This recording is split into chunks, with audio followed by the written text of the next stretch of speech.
হ্যাঁ, ক্লিয়ার আছে। ওকে।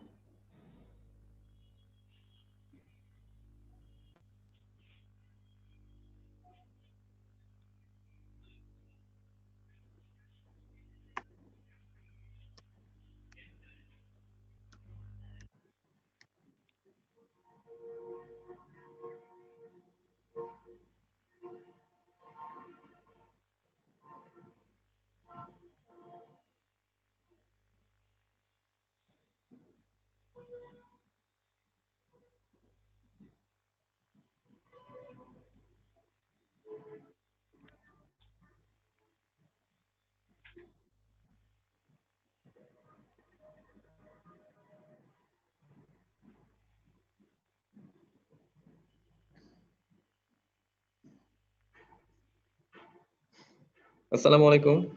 Question and বক্সটা ভরবা না, সালাম কালাম দিয়া কোশ্চেন বক্সটা ভরো না।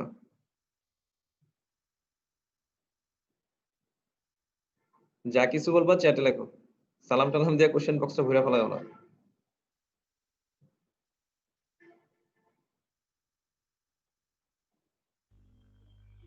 সালাম দিচ্ছ সবাই, ওয়ালাইকুম সালাম।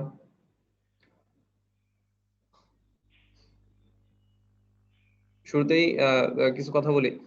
প্রথমত হচ্ছে আমাদের অনলাইন অনেকে নতুন আছো, নতুন ভর্তি হইছো। বইপত্র পাও নাই। তো এবং অনেকে বুঝেও না। আমাদের অনলাইন ক্লাসের ৩ টা টুলস। একটা হচ্ছে Zoom, Telegram আর হচ্ছে Facebook গ্রুপ। এই ৩ টার কোনটা কি ধরনের কাজ এটা অবশ্যই জেনে নিবা। ধরো তুমি টেলিগ্রামে এড হইলা। টেলিগ্রামে সবাই এড হবা।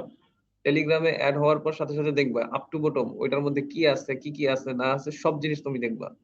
রুটিন আছে কিনা, পিডিএফ এর বইগুলা কিভাবে দাগানো দাগানো বই আছে কিনা সব জিনিস দেখবা। অনেকে কোয়েশ্চেন করে ভাই আ ফোন দাও, তারপরে হচ্ছে আমাদেরকে মেসেজ দাও যে ভাই টেলিগ্রামে কোনো ক্লাস হইতেছে না। হ্যাঁ? অদ্ভুত টাইপের প্রশ্ন। টেলিগ্রামে সে ক্লাস খুঁজে। তারপর হচ্ছে বিভিন্ন ধরনের কোয়েশ্চেন করে। তো এড হওয়ার পর তোমাদের কাজ হচ্ছে ওই গ্রুপে, ওই টেলিগ্রামে ওইখানে কি আছে না আছে সব জিনিস দেখবা। একটু ঘাঁটবা। ঘাঁটলেই বুঝতে পারবা। অনলাইন তো সবার কাছে নতুন মনে হইতে পারে। বিষয়গুলো আস্তে, আস্তে ক্লিয়ার হয়ে যাবে। তো দাগানো বই অলরেডি দেয়া আছে টেলিগ্রামে। আজকে যতটুকু ক্লাস হবে ততটুকু দাগানো বই। হ্যাঁ? তারপরে হচ্ছে আ ডাইজেস্ট, গাইড, কোয়েশ্চেন ব্যাংক সবগুলাই এই অংশে আজকের ক্লাসের অংশে সব দাগানো বই। তুমি পিডিএফ টেলিগ্রামে পাবা। ক্লাস শেষে এই স্লাইড গুলোও পাবা। যারা গ্রুপে এড হইছো, গ্রুপে পুরাতন যে ক্লাসগুলো হয়ে গেছে সেই ক্লাসগুলা দেয়া আছে সেখান থেকে দেখে নিবা। আর এই ক্লাসটা দেওয়া হবে। তবে লাইভ ক্লাসে লাইভ করবা। আর কোয়েশ্চেন অ্যান্সার বক্সটা তোমরা প্লিজ ভইরো না। যেই সমস্যা থাকবে সেই সমস্যাটা কোয়েশ্চেন বক্সে লিখবা। রেসপন্সটা চ্যাটে লিখবা। আর সলভ ক্লাসের ব্যাপারে অনেকেই গতকাল সলভ ক্লাস করছো। লাইভ কোয়েশ্চেন করছো, অ্যান্সার পাও নাই। আমাদের বিষয়টা হচ্ছে তোমাদের যখন ২ টা ক্লাস শেষ হয়ে যাবে তখন আমরা প্রবলেম বক্স দিব তোমাদের Facebook গ্রুপে। তোমাদের Facebook গ্রুপে আমরা আমাদের প্রবলেম বক্স দিব এই Z7 এর উপর। তখন তোমরা যত প্রশ্ন আছে ওইখানে করবা আগেই। সলভ ক্লাসের আগে। এবং ওই কোয়েশ্চেন নিয়া ওই তোমাদের প্রবলেম নিয়ে আমরা সলভ ক্লাস যেদিন সেদিন আমরা একটা সলভ ক্লাস নিব। বিষয়টা হচ্ছে এরকম। লাইভ আ লাইভ কোয়েশ্চেন করবা, লাইভ অ্যান্সার দেওয়ার মতো হাজার, হাজার স্টুডেন্ট তোমরা মানে ক্লাস করবা। মানে এত সময় হয়ে উঠবে না। তো তাই মেক সিউর করবা সলভ ক্লাসের আগের দিন রাতে দেখবা তোমার যে প্রবলেম বক্স আছে বক্সটা সেই প্রবলেম বক্সের মধ্যে তুমি তোমার প্রবলেম গুলো লিখবা। এবং এখনো যাদের নামের আগে কোচিং কোড নাই তারা কোচিং কোড দিবা। কিভাবে দিতে হয় ফোন দিবা অথবা Facebook গ্রুপে Facebook পেজে মেসেজ দিতে পারো। না বুঝলে শাখায় ফোন দিবা। আর হচ্ছে যারা বলতেছো নতুন ভর্তি হইছো অনেকেই গ্রুপে এড হও নাই, সবাইকে এড করা হবে ভাইয়া। লাইভ ভাইয়া লাইভ ক্লাসের রেকর্ডিং কোথায় পাবো? লাইভ ক্লাসের রেকর্ডিং তোমাদের গ্রুপে দেওয়া হবে।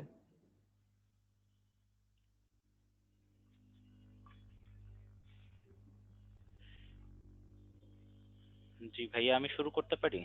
জি, হ্যাঁ শুরু করে দেন। ধন্যবাদ।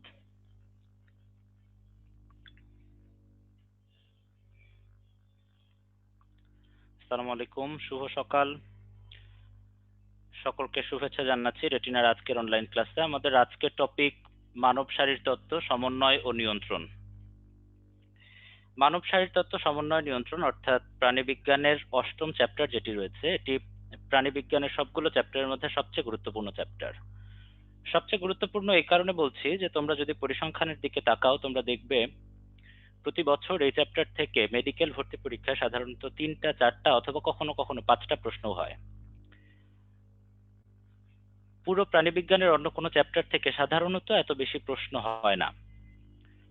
এই চ্যাপ্টারটা খুবই ছোট এবং এই এত ছোট চ্যাপ্টার থেকে এতগুলো প্রশ্ন হয়, যার কারণে এই চ্যাপ্টারটা খুব গুরুত্ব দিয়ে পড়লে মোটামুটি 3 or 4 মার্কস একদম শিওরলি পাওয়া যায়। তো এই কারণে আমরা খুব গুরুত্ব দিয়ে আজকের চ্যাপ্টারটা পড়ার চেষ্টা করব। আমি চেষ্টা করব যতটুকু সম্ভব বোঝানোর। চ্যাট বক্সটা যদিও সবসময় ওপেন থাকবে, কিন্তু সবসময় আমি কোশ্চেনের সুযোগ দিচ্ছি না। আমি মাঝে মধ্যে নিজে থেকেই কোশ্চেন আস্ক করব, তোমরা কোশ্চেন তখন দেবে, আমি চ্যাট বক্সে কোশ্চেন পেলে হয়তো অ্যান্সার করব। চ্যাট বক্সে অপ্রয়োজনীয় কোনো কথা লিখবে না আশা করছি, এবং সেই সাথে আজকের ক্লাসের সাথে প্রাসঙ্গিক না এমন কোনো প্রশ্ন আশা করি কেউ করবে না। তো যা হোক, আমরা আমাদের আজকের লেকচার শুরু করছি। আমাদের আজকের লেকচারের বিষয় কিছুক্ষণ আগে আমি বলেছি, মানব শারীরতত্ত্ব সমন্বয় ও নিয়ন্ত্রণ। আমরা মূল লেকচারে ঢোকার আগে সমন্বয় শব্দটা সম্পর্কে কিছুটা বিশ্লেষণ করে যাই। সমন্বয় শব্দটার অর্থ আসলে কি? অনেকটা দাঁত ভাঙা একটা শব্দ। এই দাঁত ভাঙা শব্দটার অর্থ হলো একাধিক সদস্যের মধ্যে যোগসূত্র স্থাপন করা। সহজ কথায় বলতে গেলে, যে কোনো একটা কাজ সম্পাদন করতে যদি একই সাথে অনেক জনের প্রয়োজন পড়ে, তাহলে প্রত্যেকের কাজের মধ্যে একটা নির্দিষ্ট যোগসূত্র স্থাপন করে কাজটা সুচারুরূপে সম্পন্ন করার নামই হলো সমন্বয়। তো এই সমন্বয় মানব শারীরতত্ত্বে অর্থাৎ আমাদের শরীরে কিভাবে ঘটে? আমরা সবাই জানি যে আমাদের শরীরে অসংখ্য সিস্টেম অথবা তন্ত্র আছে। রক্ত সংবহন তন্ত্র, শ্বসন তন্ত্র, পেশি তন্ত্র, এই ধরনের অসংখ্য তন্ত্র আছে। এই প্রত্যেকটা তন্ত্র প্রত্যেকে আলাদা আলাদা কাজ করে, কিন্তু যে কোনো সময় একটা নির্দিষ্ট লক্ষ্যে পৌঁছাতে হলে আমাদেরকে একই সাথে একাধিক তন্ত্র ব্যবহার করতে হয়। কোন তন্ত্র কতটুকু কাজ করবে, কতটুকু ব্যবহৃত হবে, এই পরিমাণ নির্ধারণের মাধ্যমে কাজটা সুচারুরূপে সম্পন্ন করাই হলো মানব শারীরতত্ত্বের সমন্বয়। আমরা যদি একটু ছোট করে ব্যাখ্যা দেওয়ার চেষ্টা করি, দেখো এখানে খুব সুন্দর একটা গল্প আছে। ছবিটা নিজেই একটা জীবন্ত গল্প। ধরো কোনো একজন বুড়ো দাদু সুন্দরবনে বেড়াতে গিয়েছেন। বেড়াতে গিয়ে দাদু বনের অনেক গভীরে চলে গেছেন। গভীরে যেতে যেতে যেতে যেতে একসময় হঠাৎ বাঘের দেখা পেয়ে গেলেন। তো বাঘের দেখা পেয়ে যাওয়া মাত্র স্বাভাবিকভাবেই দাদু বাঘের হাত থেকে প্রাণ বাঁচানোর জন্য দৌড়ানো শুরু করলেন। এখন দৌড়ানোর জন্য দাদুর শরীরের অন্তত 4-5টি তন্ত্রকে একসাথে কাজ করতে হচ্ছে। কিভাবে? খুবই স্বাভাবিক, দাদু যেহেতু দৌড়াচ্ছেন, দৌড়ানোর জন্য দাদুর পেশিতন্ত্র ব্যবহার করতে হচ্ছে। একই সাথে পেশিতন্ত্রে রক্ত সংবহন তন্ত্র বাড়িয়ে দিতে হচ্ছে, কারণ পেশিতন্ত্র বেশি বেশি কাজ করছে। এই রক্ত সংবহন বাড়িয়ে দেওয়ার জন্য রক্ত সংবহন তন্ত্র অর্থাৎ হার্ট এবং ব্লাড ভেসেলস, এগুলো বেশি বেশি কাজ করছে। আবার বেশি বেশি অক্সিজেন সরবরাহ করার জন্য শ্বসনতন্ত্র বেশি বেশি শ্বাসক্রিয়া চালাচ্ছে। অর্থাৎ আমরা যদি খুব সিম্পলি দেখতে চাই, তাহলে একই সাথে দাদুকে 3টা তন্ত্র ব্যবহার করতে হচ্ছে। পেশিতন্ত্রের মাধ্যমে পেশি সঞ্চালন করতে হচ্ছে, রক্ত সংবহন তন্ত্রের মাধ্যমে যথাযথ পরিমাণে রক্ত সংবহন করতে হচ্ছে, এবং শ্বসন তন্ত্রের মাধ্যমে যথেষ্ট পরিমাণে অক্সিজেন সরবরাহ করতে হচ্ছে। এর মধ্যে কোনো একটা তন্ত্র যদি কাজ করতে সামান্য পরিমাণও ব্যর্থ হতো, তাহলে কিন্তু দাদু দৌড়াতে পারতেন না, বাঘের হাত থেকে বাঁচতেও পারতেন না। তো এই যে দাদু বাঘের হাত থেকে বাঁচার জন্য 3টা তন্ত্র একসাথে ব্যবহার করলেন, এই 3টা তন্ত্র তো একজন আরেকজনের সাথে কানেক্টেড না, তারা নিজেরা তো আর নিজেদের প্রয়োজন বোঝে না। এই 3টা তন্ত্র কোনটা কতটুকু ব্যবহৃত হবে, কতটুকু ব্যবহৃত হলে দাদু যথেষ্ট পরিমাণ দৌড়াতে পারবেন, এই ব্যাপারগুলো নিয়ন্ত্রণ করার নামই হলো সমন্বয়। এবং এই সমন্বয়ের জন্য আমাদের শরীরে 2টা বিশেষ তন্ত্র রয়েছে। কি কি সেই তন্ত্র? সেই তন্ত্র জানার আগে আমাদেরকে সমন্বয় জানতে হবে, যে সমন্বয় আসলে আমাদের শরীরে কত ধরনের হতে পারে। আমাদের শরীরে সমন্বয়কে বেসিক্যালি আমরা 2 ভাগে ভাগ করতে পারি। নাম্বার 1 ভৌত সমন্বয় এবং নাম্বার 2 রাসায়নিক সমন্বয়। ভৌত সমন্বয় মানে হলো যেটা ভৌত পদ্ধতিতে অর্থাৎ ইলেকট্রিক্যাল পদ্ধতিতে সম্পাদিত হবে। অন্যদিকে রাসায়নিক সমন্বয়, এটা রাসায়নিক পদ্ধতিতে অর্থাৎ রাসায়নিক পদার্থের মাধ্যমে সংঘটিত হবে। ভৌত সমন্বয় তন্ত্র হিসেবে যে তন্ত্রটি ব্যবহৃত হয় সেটার নাম স্নায়ুতন্ত্র, আমরা সবাই জানি। অন্যদিকে রাসায়নিক সমন্বয় তন্ত্র হিসেবে যে তন্ত্র ব্যবহৃত হয় সেটাকে বাংলাতে বলা হয় অন্তঃক্ষরা গ্রন্থিতন্ত্র, ইংরেজিতে বলা হয় এন্ডোক্রাইন সিস্টেম, যেটা আমাদের আগামী দিনের লেকচার টপিক। আজকে আমরা প্রধানত ভৌত সমন্বয় তন্ত্র অর্থাৎ স্নায়ুতন্ত্র সম্পর্কে জানার চেষ্টা করব। ভৌত সমন্বয় তন্ত্র অর্থাৎ স্নায়ুতন্ত্র প্রধানত যে ধরনের কোষ নিয়ে তৈরি হয় সেই কোষের নাম হলো নিউরন। তাহলে নিউরনের পরিচয় আমরা যদি এক কথায় বলতে চাই, নিউরন বেসিক্যালি একটা স্পেশালাইজড কোষ যেটা স্নায়ু উদ্দীপনা পরিবহনের কাজে ব্যবহৃত হয়। আমরা ছোটবেলা থেকেই অনেক ধরনের কোষ চিনি, স্পেশালি আমরা যখন ক্লাস 6-7 প্রথম কোষ এঁকেছিলাম, আমার যতটুকু মনে আছে সেটা একটা গোল্লা আকৃতির কোষ ছিল। সেই গোল্লা আকৃতির কোষের মাঝখানে একটা গোল্লা আকৃতির নিউক্লিয়াস ছিল এবং তার চারপাশ জুড়ে বিভিন্ন ধরনের কোষ অঙ্গাণু, কখনো mitochondria, Golgi body, endoplasmic reticulum, centrosome ইত্যাদি অনেক কিছু থাকতো। কিন্তু এই কোষটা দেখতে আমাদের সেই ক্লাস 6-7 কোষের মতো না, এই কোষটা কিছুটা স্পেশাল। কেন স্পেশাল? কারণ এখানে কোষের মূল দেহের বাইরেও আরো কিছু অতিরিক্ত অংশ রয়েছে। সুতরাং আমরা এখন একটা নিউরনের গঠন দেখবো। একটা নিউরন প্রধানত দুইটি আলাদা আলাদা অংশ নিয়ে তৈরি হয়। নাম্বার 1, নিউরনের কোষের মূল দেহ যেটাকে বলা হয় সেল বডি। এখানে কোষের প্রয়োজনীয় প্রধান উপাদানগুলো থাকবে এবং তার সাথে এই সেল বডির বাইরে অতিরিক্ত যে অংশগুলো রয়েছে সেগুলোকে বলা হবে নিউরাইট অথবা প্রলম্বিত অংশ। এই নিউরাইট গুলো আকারের ভিত্তিতে এবং কাজের ভিত্তিতে আবার দুইটা আলাদা আলাদা ভাগে ভাগ করা যায়। কিছু কিছু নিউরাইট আকারে বেশ ছোট হয়, এদেরকে বলা হয় ডেনড্রাইট, এবং একটা নিউরাইট আকারে অনেক লম্বা হতে পারে, এটাকে বলা হয় অ্যাক্সন। সুতরাং সামগ্রিকভাবে আমরা যদি একটা নিউরনের গঠন সম্পর্কে বলি, সেখানে প্রধানত তিনটি অংশ থাকবে। Number 1 sell body, number 2 dendrite, and number 3 Axon. প্রথমে আসি সেল বডিতে। সেল বডিটা খুব বেশি আলাদা কিছু না, অন্যান্য কোষের মতোই। এখানে একটা নিউক্লিয়াস আছে, এখানে কোষের প্রয়োজনীয় সব অঙ্গাণু অর্থাৎ mitochondria, Golgi bodies, endoplasmic reticulum সবকিছুই আছে। শুধু একটাই ব্যতিক্রম, সেটা হলো এখানে কোনো ধরনের সেন্ট্রোজোম অর্থাৎ সেন্ট্রিওল থাকে না। আমরা সবাই জানি যে সেন্ট্রিওল অথবা সেন্ট্রোজোম কোষের বিভাজনে কাজ করে। যেহেতু নিউরনের সেল বডিতে কোনো ধরনের সেন্ট্রিওল অথবা সেন্ট্রোজোম থাকে না, সুতরাং খুবই খুবই খুবই গুরুত্বপূর্ণভাবে নিউরনের কোনো ধরনের কোষ বিভাজন হয় না। আমি আবারও বলছি, নিউরনের কোনো ধরনের কোষ বিভাজন হয় না। অর্থাৎ জন্ম থেকে আমরা যতগুলো নিউরন পেয়েছিলাম, এখন আমাদের শরীরে নিউরনের সংখ্যা তার চেয়ে কম হতে পারে, কিন্তু একটাও বেশি নয়। এবারে আমরা আসছি ডেনড্রাইট এবং অ্যাক্সনের বর্ণনাতে। ডেনড্রাইট এবং অ্যাক্সন দেখেই তোমরা কিছু জিনিস বুঝতে পেরেছো। তারপরেও আমি বলছি, এগুলো খুবই সাধারণ তথ্য। ডেনড্রাইট আকারে ছোট, অ্যাক্সন আকারে বড়।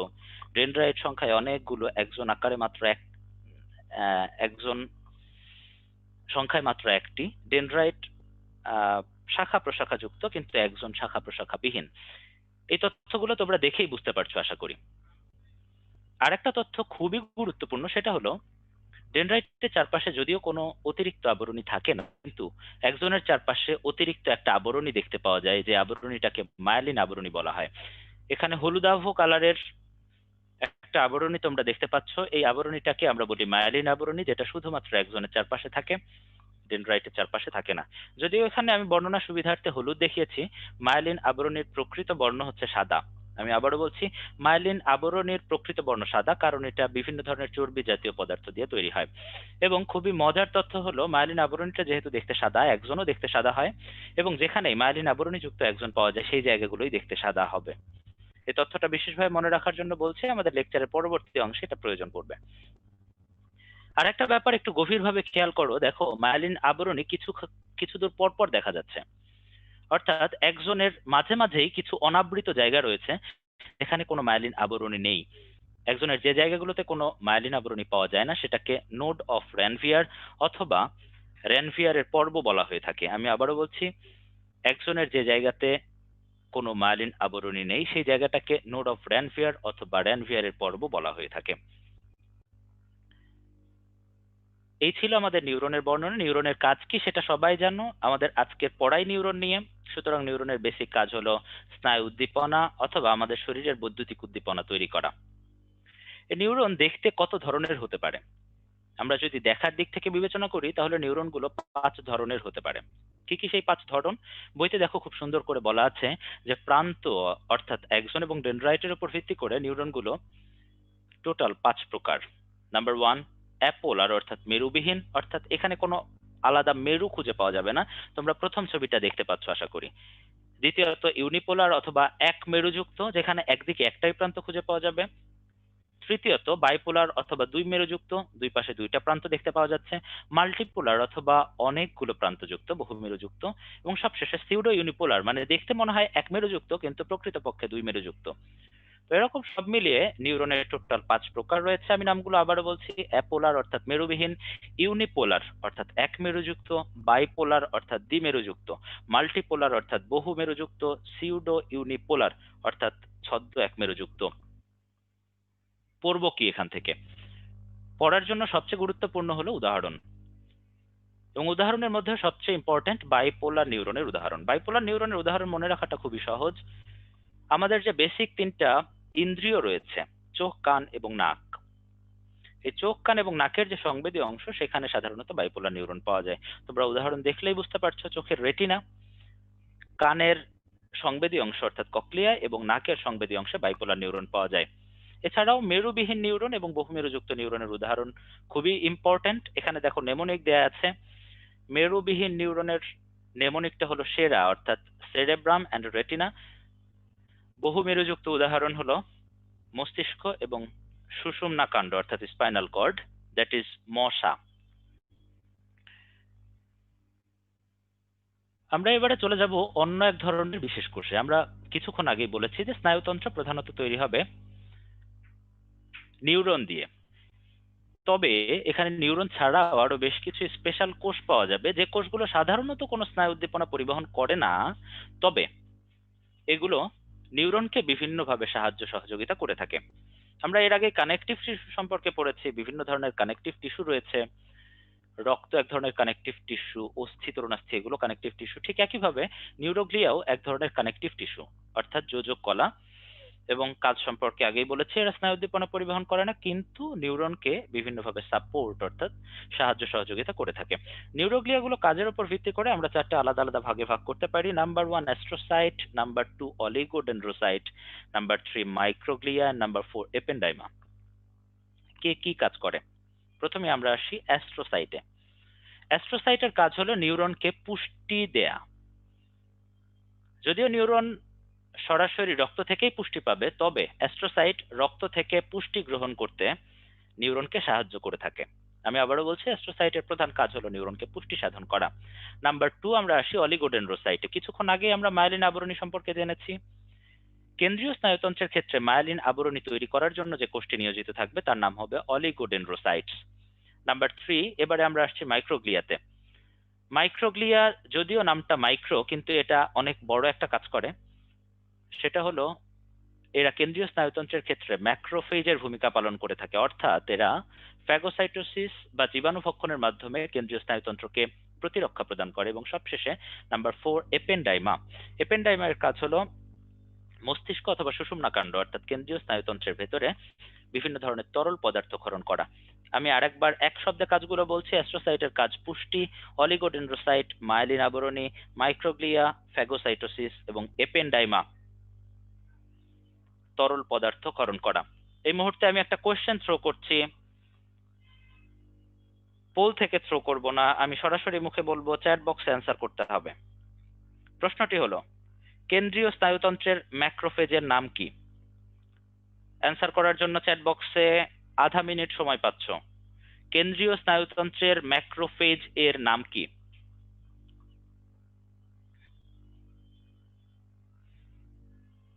অনেকেই উত্তর দিয়েছে এবং সবগুলো উত্তর সঠিক। সঠিক উত্তর মাইক্রোগ্লিয়া।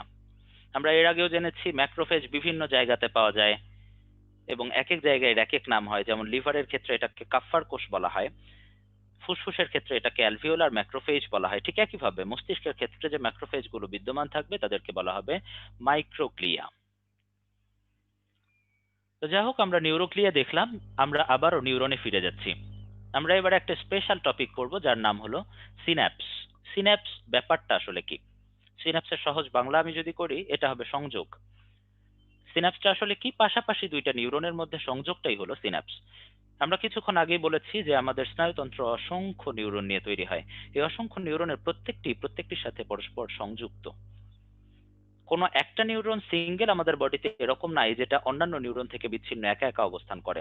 সবগুলো নিউরনই পরস্পরের সাথে সংযুক্ত, এবং তারা সংযোগের জন্য যে ছোট্ট জায়গাটি বেছে নেয় সেই জায়গাটিকে বলা হয় সিন্যাপস। একটা সিন্যাপসে যদি খুব ভালো করে লক্ষ্য করো, তোমরা এখানে ছবিটা দেখতে পাচ্ছ, এখানে দুইটা নিউরনের প্রয়োজন পড়বে, যে দুইটা নিউরনের মধ্যে সংযোগ সাধিত হবে। সংযোগটা কেন সাধিত হচ্ছে সেটাও খুব ভালো করেই তোমরা বুঝতে পারছো। একটা নিউরন অন্য নিউরনে যেহেতু স্নায়ু উদ্দীপনা পরিবহন করবে, এই স্নায়ু উদ্দীপনা এক নিউরন থেকে অন্য নিউরনে যাওয়ার জন্যই সিন্যাপসের প্রয়োজন পড়ছে। তো স্নায়ু উদ্দীপনা যে নিউরন থেকে চলা শুরু করবে সেই নিউরনটাকে আমরা বলছি প্রিসিন্যাপটিক নিউরন। অর্থাৎ সহজ কথায়, সিন্যাপসের আগে যে নিউরন থাকবে সেটার নাম হবে প্রিসিন্যাপটিক নিউরন, এবং স্নায়ু উদ্দীপনা পরবর্তীতে যে নিউরনে পৌঁছাবে অর্থাৎ সিন্যাপসের পরবর্তী নিউরনটিকে আমরা বলবো পোস্ট সিন্যাপটিক নিউরন। তাহলে presynaptic neuron and post Synaptic neuron, তার সাথে এখানে মাঝখানে খুবই সূক্ষ্ম একটা ফাঁকা জায়গা আছে। তোমরা কেউ দেখতে পাচ্ছ, কেউ হয়তো দেখতেই পাচ্ছ না, এত ছোট ফাঁকা জায়গা। ওপরের ছবিটা দেখো, এখানে খুব সুন্দর বোঝা যাচ্ছে ওপরে একটা প্রিসিন্যাপটিক নিউরন, নিচে পোস্ট সিন্যাপটিক নিউরন, এবং মাঝখানে খুব সরু একটা ফাঁকা জায়গা রয়েছে। এই ফাঁকা জায়গাটাই আমাদের জন্য সবচেয়ে গুরুত্বপূর্ণ। এই জায়গাটাকে বলা হয় সিন্যাপটিক ক্লেফট। সিন্যাপটিক ক্লেফট আমাদের জন্য এই কারণে গুরুত্বপূর্ণ, এর আগে মেডিকেল ভর্তি পরীক্ষায় সম্ভবত 3বার অথবা 4বার সিন্যাপটিক ক্লেফটের দৈর্ঘ্যটা প্রশ্ন হয়েছে। সবারই জানতে খুব ইচ্ছা করছে। সিন্যাপটিক ক্লেফটের দৈর্ঘ্য 20 থেকে 30 ন্যানোমিটার। আমি আবারও বলছি, সিন্যাপটিক ক্লেফটের দৈর্ঘ্য 20 থেকে 30 ন্যানোমিটার। তাহলে সামগ্রিকভাবে আমরা একটা সিন্যাপসকে আবারও যদি সামারাইজ করি, একটা সিন্যাপসে প্রধানত 3টা অংশ থাকবে। একটা প্রিসিন্যাপটিক নিউরন, একটা সিন্যাপটিক ক্লেফট যার দৈর্ঘ্য 20 থেকে 30 ন্যানোমিটার, এবং সবশেষে একটা পোস্ট সিন্যাপটিক নিউরন। এখানে প্রিসিন্যাপটিক নিউরনের ভেতরে কিছু অতিরিক্ত অংশ তোমরা লক্ষ্য করছো। এই অতিরিক্ত অংশগুলো আসলে কি? ভেতরে মনে হচ্ছে নীল নীল চিনির দানা, চারপাশ জুড়ে একটা থলে, এগুলো আসলে কি? এই থলেটার নাম হলো সিন্যাপটিক ভেসিকল। এটা একটা কোষাঙ্গাণু। ভেসিকল নামটা তোমরা আগেও শুনেছো। প্রিসিন্যাপটিক নিউরনের ভেতরে এরকম থলে আকৃতির বেশ কিছু ভেসিকল নামের অঙ্গাণু পাওয়া যায়, যে অঙ্গাণুগুলো এক ধরনের রাসায়নিক পদার্থ বহন করে। এই রাসায়নিক পদার্থটাই স্নায়ু উদ্দীপনা পরিবহনের সবচেয়ে ইম্পর্টেন্ট পদার্থ, যেটাকে বলা হয় নিউরোট্রান্সমিটার। আমি আবারও বলছি, শুধুমাত্র প্রিসিন্যাপটিক নিউরনের শেষ প্রান্তে সিন্যাপটিক ভেসিকল নামের একটা থলে আকৃতির অঙ্গাণু পাওয়া যায়, যার ভেতরে নিউরোট্রান্সমিটার নামের বেশ কিছু রাসায়নিক পদার্থ লুকিয়ে থাকে। এই নিউরোট্রান্সমিটার আমাদের জন্য খুবই ইম্পর্টেন্ট। কেন ইম্পর্টেন্ট আমরা কিছুক্ষণ পরেই বুঝতে পারবো। আমরা এখন পাশাপাশি দুইটা নিউরনের মধ্যে স্নায়ু উদ্দীপনা পরিবহনের পদ্ধতি সম্পর্কে জানবো। পাশের এত হিজিবিজি লেখার দিকে তাকানোর দরকার নাই, কেউ চাইলে মন দিয়ে পড়তে পারো। মূলত আমার কথার দিকে খেয়াল করো, সেই সাথে আমার এখানে লেজার পয়েন্টারটার দিকে খেয়াল করো, আমি কি ইন্ডিকেট করতে চাই। আমরা এখানে সিন্যাপসের যে বেসিক ম্যাজিক, অর্থাৎ সিন্যাপসের মধ্যে দিয়ে যে মূল কাজটা ঘটবে, স্নায়ু উদ্দীপনা পরিবহন হবে, সেটার পদ্ধতি খুব সংক্ষেপে দেখানোর চেষ্টা করেছি। সেটা আসলে কিভাবে হয়। স্নায়ু উদ্দীপনা এক ধরনের বৈদ্যুতিক উদ্দীপনা, আমরা সবাই জানি। সেই বৈদ্যুতিক উদ্দীপনা যখন প্রিসিন্যাপটিক নিউরনে পৌঁছে, তখন এর চারপাশের ঝিল্লিতে বেশ কিছু দরজা খুলে যায়। কার জন্য দরজা খুলে যাবে? তোমরা সবাই দেখতে পাচ্ছ, ক্যালসিয়াম আয়নের জন্য দরজা খুলে যাবে। অর্থাৎ প্রিসিন্যাপটিক নিউরনের ভেতরে ক্যালসিয়াম আয়ন প্রবেশ করবে। এই ক্যালসিয়াম আয়ন কোষে প্রবেশ করা মাত্র কোষের ভেতরে বেশ কিছু বাস্ট আউট ঘটবে, যে বাস্ট আউটের ফলে ভেতর থেকে সিন্যাপটিক ভেসিকল গুলো ফেটে নিউরোট্রান্সমিটার গুলো সিন্যাপটিক ক্লেফটে উন্মুক্ত হয়ে পড়বে।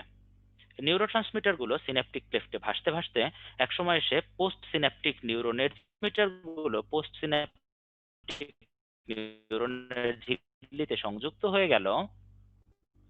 তখনই এখানে আরো বেশ কিছু দরজা খুলে যাবে। তোমরা আশা করি সবাই দেখতে পাচ্ছ, এই দরজা দিয়ে বেশ কিছু ধনাত্মক আয়ন, কি সবারই জানার জন্য আগ্রহ জেগেছে। এই ধনাত্মক আয়নটার নাম হলো সোডিয়াম আয়ন। তোমরা সবাই চেনো সোডিয়াম প্লাস যে আয়নটা আছে, একক ধনাত্মক সোডিয়াম আয়ন। সেই একক ধনাত্মক সোডিয়াম আয়ন পোস্ট সিন্যাপটিক নিউরনের ভেতরে প্রবেশ করলো। অর্থাৎ অনেকগুলো ধনাত্মক আয়ন একসাথে কোষের ভেতরে প্রবেশ করে কোষের ভেতরে একটা ধনাত্মক চার্জ অথবা বিদ্যুতের তৈরি করলো। অর্থাৎ কোষের ভেতরে একটা স্নায়ু উদ্দীপনা তৈরি হয়ে গেল।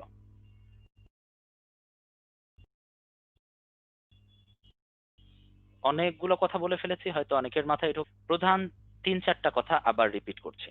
নাম্বার 1, প্রিসিন্যাপটিক নিউরনে স্নায়ু উদ্দীপনা যখনই এসে পৌঁছাবে, তখন এখানে ক্যালসিয়াম আয়নের দরজা খুলে যাবে, অর্থাৎ প্রিসিন্যাপটিক নিউরনে ক্যালসিয়াম আয়ন প্রবেশ করবে, নিউরোট্রান্সমিটার বাইরে বের হয়ে আসবে, নিউরোট্রান্সমিটারের প্রভাবে পোস্ট সিন্যাপটিক নিউরনের ভেতরে সোডিয়াম আয়ন প্রবেশ করবে। এই দুইটা আয়নই এখানে গেম চেঞ্জার। সোডিয়াম আয়নটা যখনই প্রবেশ করবে পোস্ট সিন্যাপটিক নিউরনের ভেতরে, তখনই এখানে স্নায়ু উদ্দীপনাটা পরিবাহিত হয়ে গেল। অর্থাৎ আমরা এখানে যদি ইনফরমেশনের দিকে খেয়াল করি, আমাদের বেসিক দুইটা ইনফরমেশন এখান থেকে মনে রাখার মতো আছে। একটা হলো প্রিসিন্যাপটিক নিউরনে কোন আয়ন প্রবেশ করবে, উত্তর ক্যালসিয়াম। অন্যটি হলো পোস্ট সিন্যাপটিক নিউরনে কোন আয়ন প্রবেশ করবে, উত্তর অবশ্যই অবশ্যই সোডিয়াম।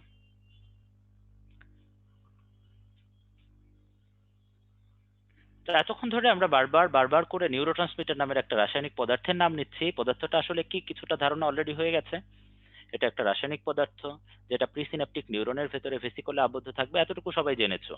কি কাজ করে সেটাও জেনেছো, এটা এক নিউরন থেকে অন্য নিউরনে স্নায়ু উদ্দীপনা পরিবহনে সাহায্য করে। তার সাথে আরো বেশ কিছু কথা বইতে দেখো বলা আছে। এখানে একটা শ্রেণীবিন্যাস বইতে দেওয়া আছে, কেন্দ্রীয় স্নায়ুতন্ত্রে এবং প্রান্তীয় স্নায়ুতন্ত্রে অবস্থানের ভিত্তিতে নিউরোট্রান্সমিটার বেসিক্যালি দুই ধরনের। কেন্দ্রীয় স্নায়ুতন্ত্রের নিউরোট্রান্সমিটার গুলো হলো ডোপামিন, গাবা, গ্লাইসিন, গ্লুটামেট। অন্যদিকে প্রান্তীয় স্নায়ুতন্ত্রের নিউরোট্রান্সমিটার গুলো হলো অ্যাসিটাইল কোলিন, অ্যাড্রেনালিন, নরঅ্যাড্রেনালিন এবং হিস্টামিন। সবাই দেখতে পাচ্ছ এখানে 4টা করে নাম দেওয়া আছে, দ্যাট মিনস এখান থেকে এমসিকিউ প্রশ্ন করাটা খুবই ইজিয়ার। এই জন্য এই জায়গাটা খুব ভালো করে পড়বে শ্রেণীবিন্যাসটা। এবং তার সাথে একটা কথা মাস্ট মনে রাখতেই হবে, সেটা হলো সকল নিউরোট্রান্সমিটারের মধ্যে সবচেয়ে বেশি পরিমাণে ব্যবহৃত হয় অ্যাসিটাইল কোলিন। আমি আবারও বলছি, অ্যাসিটাইল কোলিন সবচেয়ে বেশি ব্যবহৃত নিউরোট্রান্সমিটার। যতটুকু পড়া হলো তার মধ্যে থেকে আমি একটা পোল থ্রো করছি, বি প্রিপেয়ার্ড।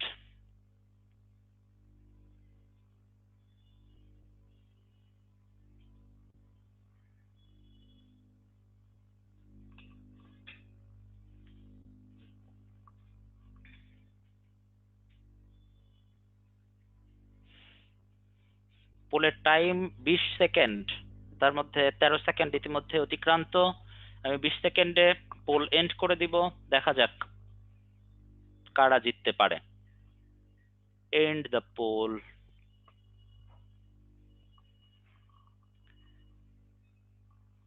অধিকাংশই সঠিক উত্তর দিয়েছো, 94% বলেছো 20 থেকে 30 ন্যানোমিটার। কিন্তু কেউ কেউ কেন যেন ভুল করে বসেছে, 20 অথবা 30 দেখে কেউ কেউ 10 থেকে 20 অ্যান্সার করেছো, কেউ কেউ 30 থেকে 40 অ্যান্সার করেছো। 5% এন্ড 2% যদিও খুবই কম, তারপরেও তাদের জন্য খুবই অশনি সংকেত। আমি খুব বেশিক্ষণ হয়নি পড়িয়েছি। সবাইকে আমি আবারও স্মরণ করিয়ে দিচ্ছি, সিন্যাপটিক ক্লেফটের দৈর্ঘ্য 20 থেকে 30 ন্যানোমিটার। এখানে একটা ইম্পর্টেন্ট কথা আছে, সেটা হলো কখনো কখনো এরকম রেঞ্জ ছাড়াও অপশন দেওয়া হতে পারে, যে সরাসরি 20, 30, 40, 50 এরকম যদি অপশন দেওয়া হয় সেক্ষেত্রে আনসার হবে অবশ্যই 20। কিন্তু যদি রেঞ্জে প্রশ্ন করা হয় সেক্ষেত্রে আনসার হবে 20 থেকে 30। থ্যাংক ইউ এভরিওয়ান, আমরা আবারও পড়ায় ফেরত আসছি।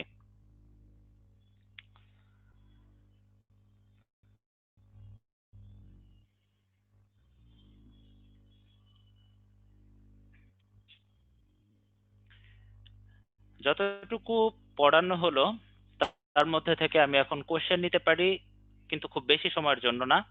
আমি মাত্র 1 মিনিটের জন্য চ্যাট বক্সে আছি। 1 মিনিটের মধ্যে তোমাদের কোনো কিছু জানার থাকলে, যতটুকু পড়ানো হয়েছে এর মধ্যে থেকে কোনো কিছু জানার থাকলে প্রশ্ন করতে পারো।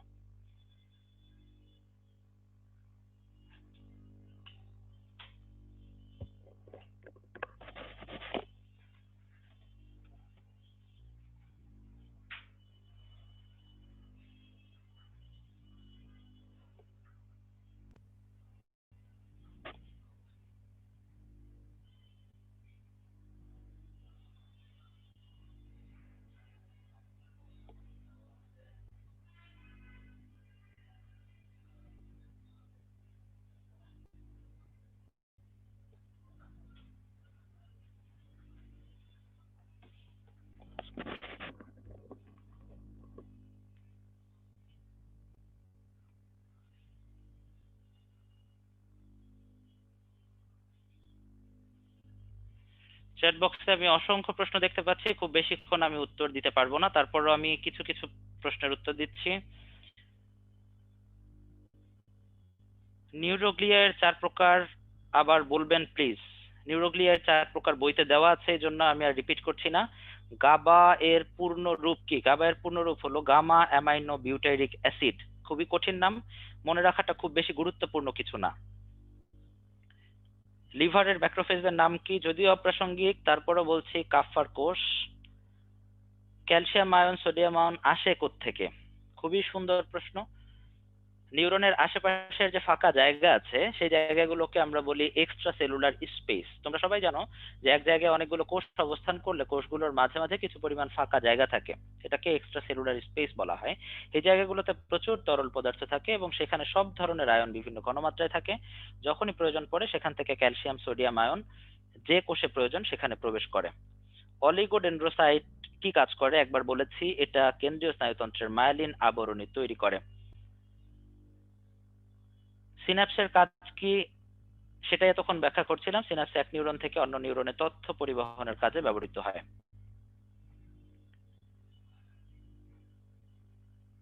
এপেন্ডাইমারের কাজ কি? তরল পদার্থ ক্ষরণ করা। একজনের স্ট্রাকচার অলরেডি বোঝানো হয়েছে। মায়োলিন আবরণীর কথাটা আমি আর একবার স্মরণ করছি। মায়োলিন আবরণী নামের একটা আবরণী দিয়ে একজন আবৃত থাকে, এতটুকু জানলে কাজ চলে যাবে।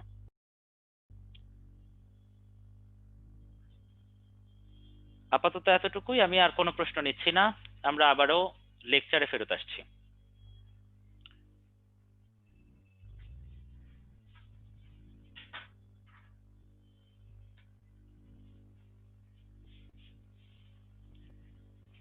আমরা আর একটা কুইজ টাইম দিচ্ছি।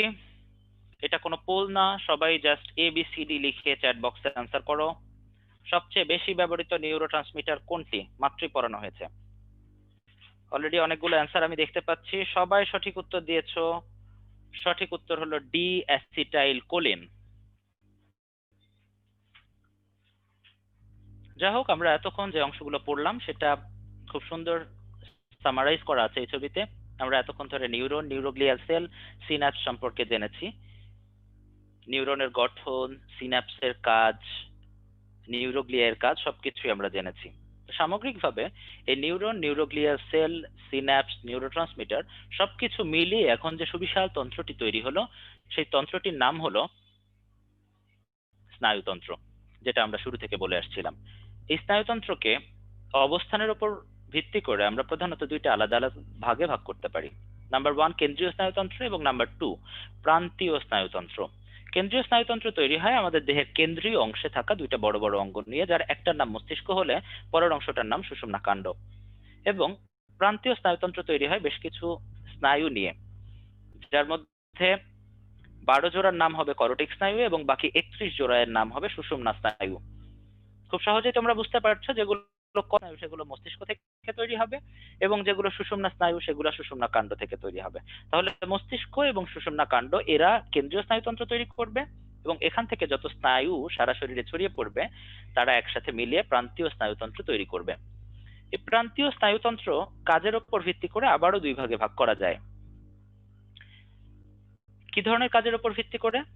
সেটা হলো কাজটা আমাদের ইচ্ছায় ঘটছে নাকি অনিচ্ছায় স্বয়ংক্রিয়ভাবে ঘটছে, তার উপর ভিত্তি করে প্রান্তীয় স্নায়ুতন্ত্রকে আমরা দুই ভাগে ভাগ করছি। আমাদের ঐচ্ছিক ব্যাপার স্যাপার, অর্থাৎ আমি এই যে কথা বলছি, হাঁটতে ইচ্ছা করলে হাঁটছি, এই ধরনের ঐচ্ছিক ব্যাপার নিয়ন্ত্রণ করে যে স্নায়ুতন্ত্র তার নাম ঐচ্ছিক স্নায়ুতন্ত্র। এবং যে অংশ আমাদের ইচ্ছার বাইরে নিজে নিজে কাজ করে, যেমন হার্ট বিট করছে সবসময়, ফুসফুস সংকোচন প্রসারণ করছে, এই ব্যাপারগুলো যেহেতু স্বয়ংক্রিয়ভাবে ঘটছে সেহেতু এদের নিয়ন্ত্রক স্নায়ুতন্ত্রের নাম হবে স্বয়ংক্রিয় স্নায়ুতন্ত্র। এই স্বয়ংক্রিয় স্নায়ুতন্ত্র আবার দুইটা বিপরীত ধরনের আলাদা আলাদা অংশ নিয়ে তৈরি হয়, যার একটা অংশের নাম সিম্প্যাথেটিক আর একটা অংশের নাম প্যারাসিম্প্যাথেটিক। এই ব্যাপারটা সম্পর্কে সবারই কম বেশি কৌতূহল থাকে, এই জন্য খুব ছোট্ট করে বলছি। সিম্প্যাথেটিক এবং প্যারাসিম্প্যাথেটিক প্রত্যেকটা স্বয়ংক্রিয় কাজে বিপরীত কাজ করে। জাস্ট ফর এক্সাম্পল, আমরা যদি হৃদস্পন্দনের ক্ষেত্রে কল্পনা করি, সেক্ষেত্রে সিম্প্যাথেটিক অংশটা হৃদস্পন্দন বাড়িয়ে দেয়, প্যারাসিম্প্যাথেটিক অংশ হৃদস্পন্দন কমিয়ে দেয়। যদি দুইটা ব্যালেন্স থাকে তাহলে হৃদস্পন্দন স্বাভাবিক। যদি সিম্প্যাথেটিক অংশটা বেশি কাজ করে তাহলে হৃদস্পন্দন বেশি, যদি প্যারাসিম্প্যাথেটিক অংশ বেশি কাজ করে তাহলে হৃদস্পন্দন কম। খুবই সিম্পল। এভাবে প্রত্যেকটা স্বয়ংক্রিয় কার্যকলাপের ক্ষেত্রে সিম্প্যাথেটিক এবং প্যারাসিম্প্যাথেটিক দুইটা বিপরীত কাজ করবে। এই ছকের মধ্যে সবচেয়ে গুরুত্বপূর্ণ যে অংশটা সেটা হলো সিম্প্যাথেটিক স্নায়ুতন্ত্র শুধুমাত্র সুষুম্না স্নায়ু দিয়ে তৈরি হয়েছে। তোমরা খুব ভালো করে খেয়াল করো, সিম্প্যাথেটিক যে জায়গাটা দেখিয়েছি সেটা শুধুমাত্র সুষুম্না স্নায়ু দিয়ে তৈরি হয়েছে। আমরা কিছুক্ষণ আগেই বলেছিলাম যে আমাদের প্রান্তীয় স্নায়ুতন্ত্রের যত অংশ রয়েছে সেই অংশগুলো একই সাথে করটিক এবং সুষুম্না দুইটা মিক্স আপ হয়ে তৈরি হওয়ার কথা, কিন্তু সিম্প্যাথেটিক অংশটাই কিছুটা ব্যতিক্রম।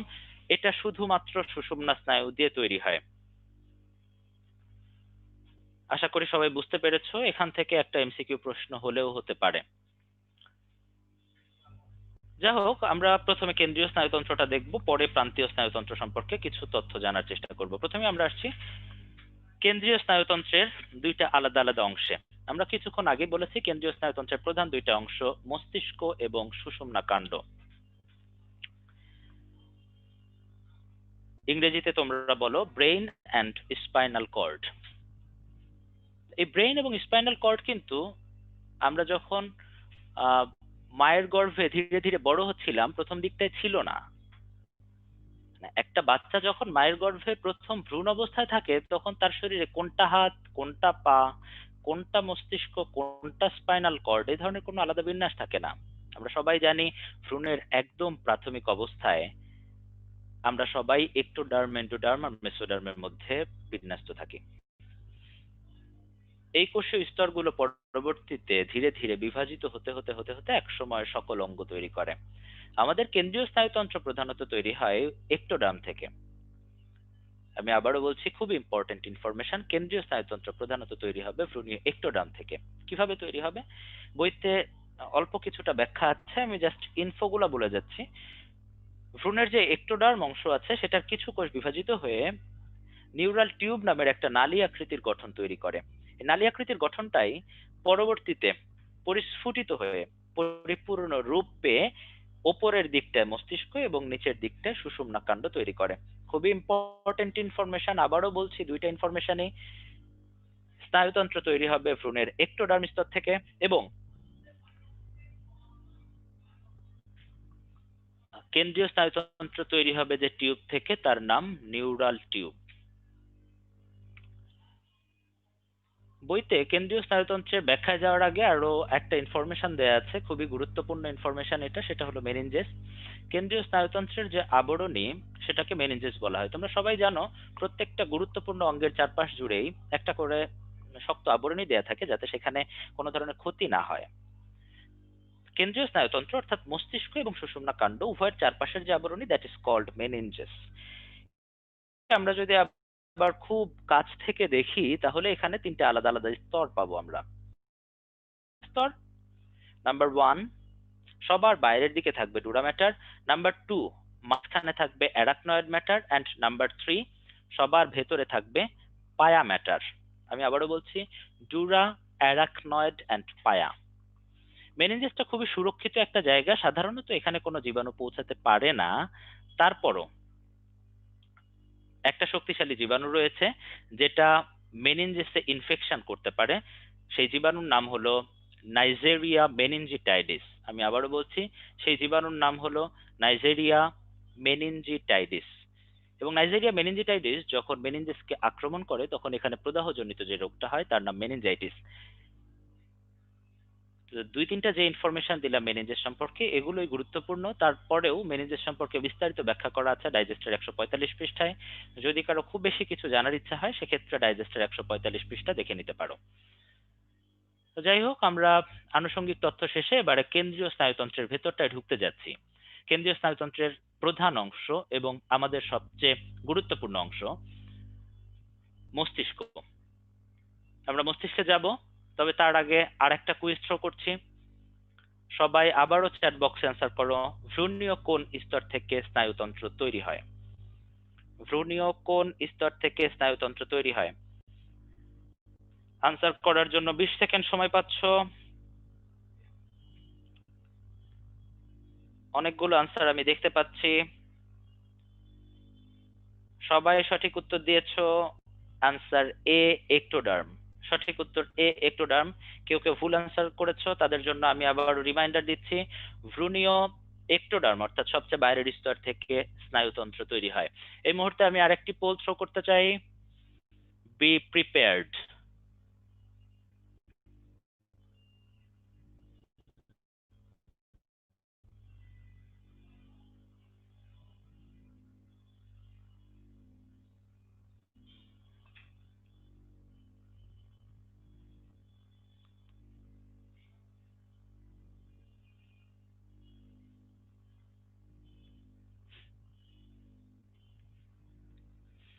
পোলের জন্য আমি 20 সেকেন্ড সময় রাখবো, 20 সেকেন্ডের মধ্যে আনসার করতে হবে। হাড্ডাহাড্ডি লড়াই দেখতে পাচ্ছি।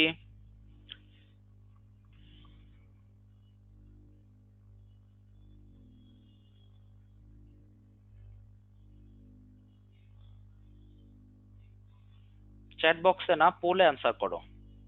অনেকে চ্যাট বক্সে আনসার করছো, পোল থ্রো করা হয়েছে, পোলে আনসার করো।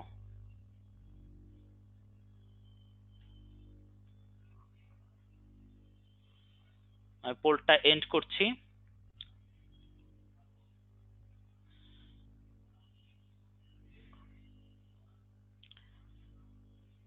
শুরুর দিকটায় সি অপশন যথেষ্ট শক্তিশালী ছিল, কিন্তু শেষের দিকে এসে ডি অপশন জিতে গেছে এবং সত্যি সঠিক উত্তর অপশন ডি, 31 জোড়া। একদম শুরুর দিকে, একদম শুরুতে যারা আনসার করেছো তাদের অধিকাংশ 31টি আনসার করেছো। তোমাদের জন্য পরামর্শ থাকবে, প্রশ্নে জাস্ট একটা অংশ দেখে কখনোই আনসার করবে না। মেডিকেলের প্রশ্নগুলো খুব সহজ হয়, কিন্তু অপশনগুলো বেশ কঠিন হয়। আমরা বলি যে মেডিকেলে অপশনটা ঠিকঠাক না দেখার কারণে অনেকেই চান্স পায় না। তো একদম শুরুতে যারা আনসার করেছে 31 দেখে আনসার করে দিয়েছিলে, এবং ভুল ক্রমে সেখানে লেখা ছিল 31টি। সঠিক উত্তর হবে 31 জোড়া। যারা ভুল উত্তর দিয়েছো তাদের জন্য আবারও সাবধান বাণী উচ্চারণ করছি, সঠিক উত্তর 31 জোড়া। অনেকে 12 জোড়া আনসার করেছো, 12 জোড়া করটিক স্নায়ুর সংখ্যা, সুষুম্না স্নায়ুর সংখ্যা অবশ্যই 31 জোড়া। আমরা আবারও লেকচারে ফেরত আসছি। আমরা কেন্দ্রীয় স্নায়ুতন্ত্র নিয়ে এই মুহূর্তে জানতে চাই। কেন্দ্রীয় স্নায়ুতন্ত্রের প্রধান অংশ ব্রেইন। আমরা ব্রেইন সম্পর্কে সাধারণ কিছু তথ্য জেনে তারপরে ব্রেইনের ভেতরটা দেখার চেষ্টা করব। দেখো বইতে প্রথমে কিছু ছোটখাটো ইনফরমেশন দেয়া আছে, অনেকেই হয়তো ধরতে পারছো না ইনফরমেশন গুলো আসলো কোত্থেকে। তোমরা হয়তো জানো লেটেস্ট এডিশনের একটা বই এসেছে, সেখানে কিছু পরিমাণে ইনফরমেশন চেঞ্জ করা হয়েছে। আমি চেঞ্জ ইনফরমেশন গুলো এখানে দেওয়ার চেষ্টা করেছি। যাই হোক, মস্তিষ্কের গড় আয়তন পুরনো বইতে বলা ছিল 1500 সিসি অথবা 1500 মিলিলিটার। নতুন বইতে মহিলাদের মস্তিষ্কের আয়তনটাও ইনক্লুড করা হয়েছে। তোমরা সবাই জানো ফিমেল বডিতে প্রত্যেকটা অর্গান কিছুটা ছোট হয়, যার কারণে মস্তিষ্কের গড় আয়তন কমে 1300 সিসি হতে পারে মহিলাদের ক্ষেত্রে। গড় ওজন আগের বইতে বলা ছিল 1.36 কেজি, নতুন বইতে বলা আছে গড় ওজন 1.3 টু 1.4 কেজি। এই 1.36 কেজি অথবা 1.3 টু 1.4 কেজি এটা দেহের মোট ওজনের শতকরা 2 ভাগ কভার করে। এবং বিজ্ঞানীরা ধারণা করছেন পুরো মস্তিষ্ক জুড়ে শতকরা সরি পুরো মস্তিষ্ক জুড়ে 100 বিলিয়ন অথবা 1 লক্ষ কোটি নিউরন আছে। আমি আবারও বলছি, পুরো মস্তিষ্ক জুড়ে 100 বিলিয়ন অথবা 1 লক্ষ কোটি নিউরন আছে। এই তথ্যটা খুবই গুরুত্বপূর্ণ, কারণ এখান থেকেও এর আগে মেডিকেল ভর্তি পরীক্ষায় সম্ভবত 2বার প্রশ্ন হয়েছে, এবং অনেকেরই পুরনো বই, সেখানে ইনফরমেশন ভুল থাকতে পারে। এখানে যেমনটা লেখা আছে এর বাইরে যদি কারো বইয়ে তথ্য থাকে সেক্ষেত্রে কারেকশন করে নাও। আমি আবারও বলছি, নিউরনের সংখ্যা 100 বিলিয়ন অথবা 1 লক্ষ কোটি। আমরা এখন ব্রেনের ভেতরটা দেখার চেষ্টা করব। আমরা যখন একটা ব্রেনকে আলাদা আলাদা অংশে বর্ণনা করার চেষ্টা করব তখন 3টে আলাদা অংশ পাবো। এখানে দেখতে পাচ্ছ তোমরা, সামনের দিকের অংশটা ফোর ব্রেইন অথবা অগ্র মস্তিষ্ক, মাঝখানের খুব ছোট্ট একটা অংশের নাম মিড ব্রেইন অথবা মধ্য মস্তিষ্ক, এবং নিচের দিকে সবশেষ অংশের নাম হাইন্ড ব্রেইন অথবা পশ্চাৎ মস্তিষ্ক। সুতরাং সমগ্র মস্তিষ্ককে আমরা বর্ণনার সুবিধার্থে ফোর ব্রেইন, মিড ব্রেইন এবং হাইন্ড ব্রেইন অর্থাৎ অগ্র, মধ্য এবং পশ্চাৎ এই 3টে আলাদা আলাদা অংশে বিভক্ত করেছি। অগ্র, মধ্য এবং পশ্চাৎ এই প্রত্যেকটা অংশকে আবার আরো কিছু অংশে বিভক্ত করা যায়। যেমন অগ্র মস্তিষ্কের 3টে গুরুত্বপূর্ণ অংশ হলো সেরেব্রাম, থ্যালামাস এবং হাইপোথ্যালামাস। মধ্য মস্তিষ্কের 3টে অংশ আগের বইতে দেয়া ছিল, কর্পোরা কোয়াড্রিজেমিনা, সেরেব্রাল পেডাঙ্কল এবং সেরেব্রাল অ্যাকুইডাক্ট। একদম লেটেস্ট এডিশনের যে বইটা এসেছে সেখানে চতুর্থ আর একটা অংশ সংযুক্ত করা হয়েছে যার নাম টেকটাম। খুবই ইম্পর্টেন্টলি আমি সবাইকে মনোযোগ আকর্ষণ করছি, মধ্য মস্তিষ্কের চতুর্থ একটা অংশ আছে যেটার নাম টেকটাম, এবং পশ্চাৎ মস্তিষ্কের 3টে অংশ সকলেই জানি, সেরেবেলাম, পন্স এবং মেডুলা অবলঙ্গাটা। অগ্র মস্তিষ্কের যে সেরেব্রাম, থ্যালামাস এবং হাইপোথ্যালামাস রয়েছে এদের আরো কিছু আলাদা নাম রয়েছে। আমরা সবাই জানি, অথবা হয়তো অনেকেই জানি না, মস্তিষ্কের একটা ল্যাটিন পরিভাষা রয়েছে যেটাকে এনসেফালন বলা হয়। অর্থাৎ মস্তিষ্কের যে কোনো অংশকে আমরা এনসেফালন হিসেবে নামকরণ করতে পারবো। সেরেব্রামকে বলা হয় টেলেনসেফালন, এবং থ্যালামাস এবং হাইপোথ্যালামাসকে একত্রে বলা হয় ডায়েনসেফালন। এটা সম্ভবত আলিম স্যারের বইতে দেওয়া আছে, চাইলে ছোট্ট করে তোমরা বইতে লিখে নিতে পারো। সেরেব্রাম ট্যালেনসেফালন এবং থ্যালামাস এবং হাইপোথ্যালামাস একত্রে ডায়েনসেফালন। তো যাই হোক, এখন আমরা প্রত্যেকটা অংশ আলাদা আলাদা করে দেখার চেষ্টা করবো। আমরা প্রত্যেকটা অংশের গঠন এবং প্রধানত কাজগুলো সম্পর্কে বিস্তারিত জানার চেষ্টা করছি। প্রথমে আমরা আসছি অগ্র মস্তিষ্কের সেরেব্রামে। সেরেব্রাম আসলে কতটুকু অংশ, এই ছবিটা যদি খেয়াল করো, এখানে ওপরের দিকে যে ব্রাইট অংশটুকু আমরা দেখতে পাচ্ছি, এই ব্রাইট অংশের পুরোটাই আসলে সেরেব্রাম। অগ্র মস্তিষ্কের থ্যালামাস এবং হাইপোথ্যালামাস এটা বাইরে থেকে দেখা যায় না। আমরা যখন মস্তিষ্কের একটা দৈর্ঘ্যচ্ছেদ করব তখন হয়তো পরবর্তীতে দেখতে পাবো। তার আগ পর্যন্ত এই বাইরের যে অংশটুকু দেখতে পাচ্ছ, এই পুরোটা অংশই সেরেব্রাম। এটা দেখে একটা কথা আমরা খুব ইজিলি বলে ফেলতে পারি, সেটা হলো সেরেব্রাম মস্তিষ্কের সবচেয়ে বড় অংশ। কতটা বড়? ওজন করে দেখা গেছে মস্তিষ্কের গড় ওজনের 80% অংশই সেরেব্রাম দখল করে থাকে।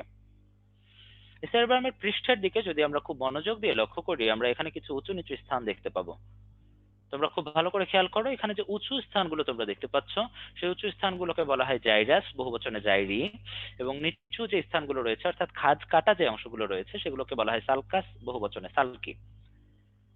নিচের ছবিটা, নিচে ডান দিকের ছবিটা লক্ষ্য করো, খুব সহজেই আমরা বুঝতে পারছি সেরেব্রাম ডান এবং বাম পাশে দুইটা আলাদা আলাদা অর্ধগোলকে বিভক্ত। অর্ধগোলককে ইংরেজিতে হেমিস্ফিয়ার বলা হয়। অর্থাৎ সেরেব্রামের ডান এবং বাম পাশে দুইটা আলাদা আলাদা সেরেব্রাল হেমিস্ফিয়ার পাওয়া যায়। এই দুইটা হেমিস্ফিয়ার আবার পরস্পরের সাথে একটা নির্দিষ্ট সংযোজক তন্তুর মাধ্যমে সংযুক্ত থাকে। এই তন্তুটাকে বলা হয় কর্পাস ক্যালোসাম। আমি নামটা আবারও বলছি, কর্পাস ক্যালোসাম। কেউ কালোজাম বলে ভুল করো না, এটা কর্পাস ক্যালোসাম।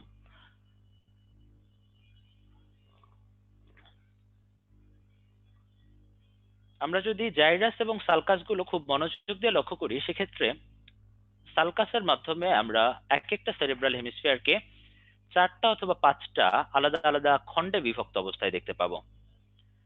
কি কি সেই খণ্ডগুলো? সেই খণ্ডগুলো এক একটা অস্থির নিচে বসে থাকে। আমরা সবাই অস্থি চ্যাপ্টারে পড়ে এসেছি যে মাথার খুলির অস্থিগুলো হলো ফ্রন্টাল, অক্সিপিটাল, প্যারাইটাল এবং টেম্পোরাল।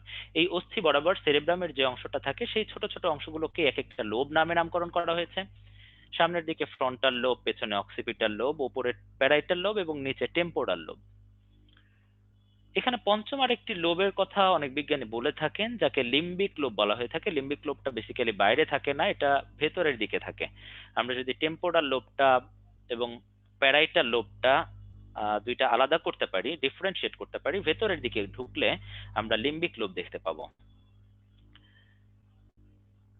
যাদের কাছে পুরনো বই তারা কিছুটা কনফিউজড হচ্ছ। আসলে লোবের ব্যাপারটা এটা একটা মিউজিক্যাল চেয়ারের মতো। একবার মানে কোন এক এডিশনের বইতে 5 লেখা হয়, কোন এডিশনের বইতে 4 লেখা হয়। আমরা নিজেরা যখন পড়েছি তখন 5টা লোব পড়েছি, তারপরে তোমাদের বইতে 4টা লোব ছিল, লেটেস্ট এডিশনের বইটাতে আবার দেখলাম 5টা লোব বলা হয়েছে। তো প্রশ্ন যেহেতু লেটেস্ট এডিশনের বই থেকে হবে, অবশ্যই তোমরা 5টা লোব হিসেবেই জানবে এবং পঞ্চম লোবটার নাম মনে রাখবে। পঞ্চম লোবটির নাম হলো লিম্বিক লোব। বাইরে থেকে আমরা সেরেব্রামে আর তেমন কিছু দেখতে পাচ্ছি না, আমরা এখন সেরেব্রামের ভেতরটা দেখার চেষ্টা করব। সেরেব্রামকে যদি আমরা সামনে পেছনে দুইটা ভাগে ভাগ করে ফেলি, অর্থাৎ দৈর্ঘ্যচ্ছেদ করে ফেলি, সেক্ষেত্রে সেরেব্রামের বাইরে এবং ভেতরের দিকে দুইটা আলাদা আলাদা গঠন আমরা দেখতে পাবো। আমরা দেখতে পাবো বাইরের দিকের অংশটা গাঢ় ধূসর বর্ণের এবং ভেতরের অংশটা সাদা বর্ণের। গাঢ় ধূসর বর্ণের এই অংশটাকে বলা হয় গ্রে ম্যাটার, ভেতরের সাদা অংশটাকে বলা হয় হোয়াইট ম্যাটার। এখন প্রশ্ন জাগলো, কেন ভেতরের অংশটা সাদা হলো? এটাও তো বাইরের মতো ধূসর হতে পারতো। এখানে কি সাদা রং করা আছে, নাকি চুনকালি করা আছে, নাকি অন্য কিছু? সেটা জানার জন্য আমাদেরকে জানতে হবে গ্রে ম্যাটার এবং হোয়াইট ম্যাটারে আসলে কি থাকে। আমরা আবারও একটু পুরনো পড়া রিকল করে আসি। আমরা একদম শুরুতে যখন নিউরনের গঠন পড়েছিলাম তখন বলেছিলাম একজনের চারপাশের অতিরিক্ত যে আবরণীটি আছে সেটার নাম মায়েলিন আবরণী। এই মায়েলিন আবরণী চর্বি যুক্ত হওয়ার কারণে এটা দেখতে সাদা দেখা যাবে, এবং যেখানেই মায়েলিন আবরণী থাকবে সেই জায়গাটাও দেখতে সাদা দেখা যাবে। আশা করি সবাই রিকল করতে পারছো। সেরেব্রামের ভেতরে যে জায়গাটাতে হোয়াইট ম্যাটার, সেই জায়গাটাতে প্রকৃতপক্ষে প্রচুর মায়োলিন যুক্ত অ্যাক্সন থাকে। এই কারণেই জায়গাটা দেখতে সাদা দেখা যায়। এবং বাইরের যে অংশটা সেখানে কোনো ধরনের একজন থাকে না, সেখানে কোষ দেহ, সিন্যাপস, নিউরোগ্লিয়াল কোষ এরা একসাথে জড়ো হয়ে থাকে। যেহেতু এখানে একজন থাকে না, এই জায়গাটা সাদা হওয়ার কোনো প্রশ্নই আসছে না। আমার মনে হয় আশা করি সবাই বুঝতে পেরেছো। এখান থেকে প্রশ্ন হতে পারে দুই ভাবে। একটা হলো গ্রে ম্যাটারে কি থাকে, হোয়াইট ম্যাটারে কি থাকে। আর একটা হলো মস্তিষ্কের ক্ষেত্রে গ্রে ম্যাটার কোথায় থাকে, ভেতরে নাকি বাইরে, হোয়াইট ম্যাটার কোথায় থাকে, ভেতরে নাকি বাইরে। এটা মনে রাখাটা কিছুটা কঠিন। খুব সহজ একটা বুদ্ধি আছে, আমরা মনে রাখতাম কোকোনাট দিয়ে। কোকোনাট মানে নারকেল, সবাই জানো। তো মস্তিষ্ক অনেকটাই নারকেলের মতো গোল, এবং আমরা জানি যে নারকেলের বাইরের দিকটা ধূসর থাকে, ভেতর দিকটা সাদা থাকে। একইভাবে মস্তিষ্ক বাইরের দিকে ধূসর গ্রে ম্যাটার নিয়ে তৈরি হয় এবং ভেতর দিকে সাদা হোয়াইট ম্যাটার গঠিত হয়। আমার মনে হয় তোমাদের মনে রাখার জন্য এটা কিছুটা সহজ হবে। সেরেব্রামের গঠন নিয়ে আর তেমন ইম্পর্টেন্ট কিছু নেই। আমরা এবার চলে যাব সেরেব্রামের কাজে। সেরেব্রামের কাজ সম্পর্কে যদি বলতে চাই, একটা কথায় বলতে পারি আমরা, সেরেব্রাম আমাদের মাস্টার মাইন্ড হিসেবে কাজ করে। আমি আবারও বলছি, সেরেব্রাম আমাদের মাস্টার মাইন্ড হিসেবে কাজ করে। মানে কি? মানে হলো আমরা যখনই যে কাজ করার ইচ্ছা পোষণ করি, আমি আবারও ইচ্ছা শব্দটার উপরে জোর দিচ্ছি, আমরা যখনই যে কাজ করার ইচ্ছা পোষণ করি, উল্টো করে যদি বলতে চাই তাহলে আমরা যখনই ঐচ্ছিক কোনো কাজ করতে চাই, যেমন আমরা হাঁটতে চাই অথবা কথা বলতে চাই, এ ধরনের কোনো কাজ করতে চাই, তখন সেরেব্রাম সেই কাজটা পালন করে দেওয়ার দায়িত্ব নেয়। কিভাবে? খুব সহজ ব্যাপারটা। সেরেব্রাম প্রথমে বাইরে থেকে বেশ কিছু তথ্য কালেক্ট করে, বেশ কিছু ইনফরমেশন কালেক্ট করে। এই ইনফরমেশন গুলা সেরেব্রামের ভেতরে গিয়ে প্রসেসড হতে থাকে, এখানে বিশ্লেষণ করা হয়। তথ্যটাকে বিশ্লেষণ করে সেরেব্রাম সেই অনুযায়ী প্রত্যেকটা মানুষের ক্ষেত্রে আলাদা আলাদা চিন্তা, চেতনা, বুদ্ধি এই ব্যাপারগুলো তৈরি করে, এবং চিন্তা, বুদ্ধি এর উপর ভিত্তি করে সেই মানুষটা একটা নির্দিষ্ট সিদ্ধান্ত গ্রহণ করে। সেই সিদ্ধান্তটা বাস্তবায়ন করার জন্য ফাইনালি ঐচ্ছিক পেশির কাছে নিউজ পাঠানো হয়, এবং ঐচ্ছিক পেশি সংকোচন অথবা প্রসারণের মাধ্যমে এই নিউজটা বাস্তবায়ন করে। আমি খুব সহজে যদি উদাহরণ দিতে চাই, আবার একদম শুরুর গল্পে চলে যাচ্ছি। পেছনে বাঘ, সামনে বুড়ো দাদু দৌড়াচ্ছেন, কিভাবে সম্ভব হলো? এখানে একটা সাইকেল আছে, কাজের একটা নির্দিষ্ট সাইকেল আছে। সেটা হলো, প্রথমেই বাঘকে দেখার জন্য চোখ ব্যবহার করতে হয়েছে। চোখ বাঘের ছবিটা কালেক্ট করে সেটা আমাদের মস্তিষ্কের সেরেব্রামে পাঠিয়ে দিয়েছে। দ্যাট মিনস মস্তিষ্কের ফার্স্ট কাজ হলো বাইরে থেকে ইনফরমেশন কালেক্ট করা। সেরেব্রাম বাঘের ছবিটা বিশ্লেষণ করছে, বিশ্লেষণ করে সেরেব্রাম বুঝতে পেরেছে যে এটা একটা বাঘ, এটা আমাদের জন্য ক্ষতিকর, বাঁচতে হলে পালাতে হবে। পালাতে হলে কি করতে হবে? পায়ের পেশি সঞ্চালন করতে হবে। সুতরাং পায়ের পেশির কাছে নির্দেশ পাঠাও। সেরেব্রাম ফাইনালি ঐচ্ছিক পেশির কার্যকলাপ নিয়ন্ত্রণ করলো, এবং ফাইনালি বুড়ো দাদু দৌড়ে পালাতে পারলো। অর্থাৎ আমরা যদি কথায় বলতে চাই, আবারও বলছি, সেরেব্রাম তথ্য অথবা অনুভূতি গ্রহণ করে, সেটাকে বিশ্লেষণ করে চিন্তা বুদ্ধি তৈরি করে, সেই অনুযায়ী সিদ্ধান্ত গ্রহণ করে, এবং ফাইনালি সিদ্ধান্ত বাস্তবায়ন করার জন্য ঐচ্ছিক পেশির কার্যকলাপ নিয়ন্ত্রণ করে। আমি খুবই গুরুত্ব দিচ্ছি এখানে ঐচ্ছিক শব্দটার উপরে, কারণ অনৈচ্ছিক কাজের সাথে সেরেব্রামের কোনো সম্পর্ক নেই। ঐচ্ছিক পেশির কার্যকলাপ নিয়ন্ত্রণ করে সেরেব্রাম। কেমন ঐচ্ছিক পেশি? এই যে আমি কথা বলার জন্য যে পেশি ব্যবহার করছি, এটা একটা ঐচ্ছিক পেশি। আমি দৌড়ানোর জন্য যে পেশি ব্যবহার করব, সেটা একটা ঐচ্ছিক পেশি। এই ধরনের কার্যকলাপগুলো সম্পাদন করার জন্য সেরেব্রাম প্রধান ভূমিকা পালন করে থাকে। আমরা সেরেব্রাম পার হয়ে এবারে অগ্রমস্তিষ্কের দ্বিতীয় অংশে পৌঁছালাম। দ্বিতীয় অংশের নাম থ্যালামাস। থ্যালামাসের গঠন সম্পর্কে খুব বেশি কিছু জানার প্রয়োজন নেই। আমি বলেছিলাম মস্তিষ্ক যখন কাটবো একদম মাঝখান থেকে, তখন থ্যালামাস দেখা যাবে। আশা করি তোমরা থ্যালামাসটা দেখতে পাচ্ছ। থ্যালামাসের গঠন থেকে কিছুই জানতে হবে না, শুধু কাজগুলো জানতে হবে। থ্যালামাসের অনেকগুলো কাজ রয়েছে, মনে রাখাটা বেশ কঠিন। এই জন্য আমি একটা গল্প বলার চেষ্টা করছি। গল্পটা খুব বেশি ভালো কিছু না, তারপরও আশা করি কিছুটা মনে থাকবে। থ্যালামাসের কাজ জানার জন্য আমরা আলমাস সাহেবের কাছে গিয়েছিলাম, কিন্তু আলমাস সাহেব বাসায় ছিলেন না। আলমাস সাহেব তখন টিকিট কিনতে রেল স্টেশনে গিয়েছিলেন। আলমাস সাহেব টিকিট কেনার পরে কি ঘটলো সেটা নিয়ে আমাদের মূল গল্প। আলমাস সাহেব দীর্ঘদিন পর বাড়ি যাবেন, প্রায় 2 বছর 3 বছর তিনি বাড়ি যান না। বাড়ি যাওয়ার জন্য তিনি টিকিট কাটলেন, কিন্তু দুর্ভাগ্যবশত তিনি কোনো বসার সিট পেলেন না, স্ট্যান্ডিং টিকেটে তিনি দাঁড়িয়ে ট্রাভেল করলেন। প্রচন্ড গরম ছিল ট্রেনের ভেতরটায়। প্রচন্ড গরম অনুভূত হতে হতে হতে হতে একসময় আলমাজ সাহেব ঘুমিয়ে পড়লেন। দাঁড়িয়ে দাঁড়িয়ে ঘোড়ার মতো ঘুমোচ্ছেন আলমাজ সাহেব। একসময় তার বাড়ির কাছের স্টেশনে তিনি চলে আসলেন, কিন্তু তার ঘুম ভাঙেনি। পাশের সহযাত্রী আলমাজ সাহেবকে জাগানোর চেষ্টা করলো। কিভাবে জাগানোর চেষ্টা করলো? প্রথমে সহযাত্রীটি আলমাজ সাহেবের হাতে টাচ করলো। টাচ করে আলমাজ সাহেবকে বলার চেষ্টা করলো স্টেশন এসে গেছে, উঠে পড়ুন। আলমাজ সাহেব জাগলেন না। যেহেতু টাচে কাজ হলো না, এবারে সহযাত্রীটি আলমাজ সাহেবকে আলতো করে ধাক্কা দিল, অর্থাৎ চাপ দিল। আলমাজ সাহেব তাতেও জাগলেন না। ফাইনালি জাগাতে তো হবে, স্টেশন পৌঁছে গেছে। সহযাত্রীটি এবারে আলমাজ সাহেবকে জোরে করে একটা চিমটি কাটলো। আলমাজ সাহেব হঠাৎ করে জেগে উঠলেন। হঠাৎ করে জেগে উঠে তার প্রচন্ড রাগ হলো। কেন একজন অপরিচিত মানুষ তাকে চিমটি কাটবে? যদিও প্রচন্ড রাগ হলো, তার ইচ্ছে করছিল সহযাত্রীটিকে একটি থাপ্পড় বসিয়ে দিতে, কিন্তু আলমাজ সাহেবের ব্যক্তিত্ব খুবই প্রবল। খুবই প্রবল ব্যক্তিত্ব সম্পন্ন হওয়ার কারণে আলমাজ সাহেব পাশের সহযাত্রীটিকে কিছুই বললেন না। স্টেশন থেকে নামলেন।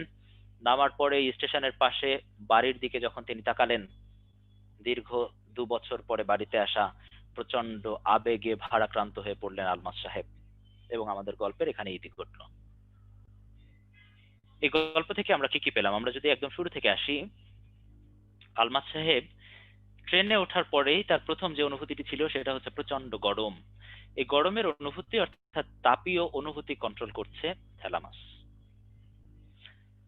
ঘুমিয়ে গেলেন আলমাজ সাহেব। তাকে জাগানোর জন্য তার সহযাত্রী তাকে বিভিন্ন অনুভূতি দেওয়ার চেষ্টা করলো। প্রথমে টাচ করা হলো, অর্থাৎ স্পর্শ অনুভূতি কন্ট্রোল করবে থ্যালামাস। নাম্বার 2, স্পর্শে কাজ হলো না, চাপ দিলেন অর্থাৎ ধাক্কা দিলেন। চাপ অনুভূতি অর্থাৎ ধাক্কার অনুভূতি কন্ট্রোল করবে থ্যালামাস। তাতেও কাজ হলো না, সবশেষে চিমটি কাটতে হলো অর্থাৎ যন্ত্রণা দিতে হলো। এই যন্ত্রণা অনুভূতি কন্ট্রোল করবে থ্যালামাস। এই ধরনের তাপ, চাপ, স্পর্শ, যন্ত্রণা যত অনুভূতি রয়েছে, এই ধরনের স্থূল অনুভূতিগুলো কন্ট্রোল করবে থ্যালামাস। আলমাজ সাহেব এবার ঘুম থেকে ধর্মরিয়ে হঠাৎ করে জেগে উঠলেন। এই হঠাৎ করে জেগে ওঠার ব্যাপারটাও কন্ট্রোল করবে থ্যালামাস। জেগে ওঠার পরে থাপ্পড় দিতে ইচ্ছে হলেও তিনি থাপ্পড় দিলেন না, কারণ তার ব্যক্তিত্ব প্রবল। এই ব্যক্তিত্বের ব্যাপারটাও কন্ট্রোল করবে থ্যালামাস। এবং সবশেষে তিনি রেল স্টেশনে নামলেন, অর্থাৎ থ্যালামাস রিলে স্টেশন হিসেবে কাজ করবে। রিলে স্টেশন জিনিসটা কি সেটাতে পরে আসছি। সবশেষে আলমাজ সাহেব বাড়ির দিকে তাকিয়ে প্রচন্ড আবেগে ভারাক্রান্ত হয়ে পড়লেন। এই আবেগের কেন্দ্র হিসেবেও কাজ করবে থ্যালামাস। এখন আমরা আসছি রিলে স্টেশন ব্যাপারটা কি সেটার সংক্ষিপ্ত একটা ব্যাখ্যায়। রিলে স্টেশন মানে হলো মধ্যবর্তী একটা স্টেশন। কিছুক্ষণ আগে আমরা বলেছি যে সেরেব্রাম আমাদের সকল অনুভূতি গ্রহণ করে। জাস্ট ফর এক্সাম্পল, চোখ থেকে কোনো একটা ছবি সেরেব্রামে পৌঁছাবে, কিন্তু সেটা সরাসরি সেরেব্রামে যায় না।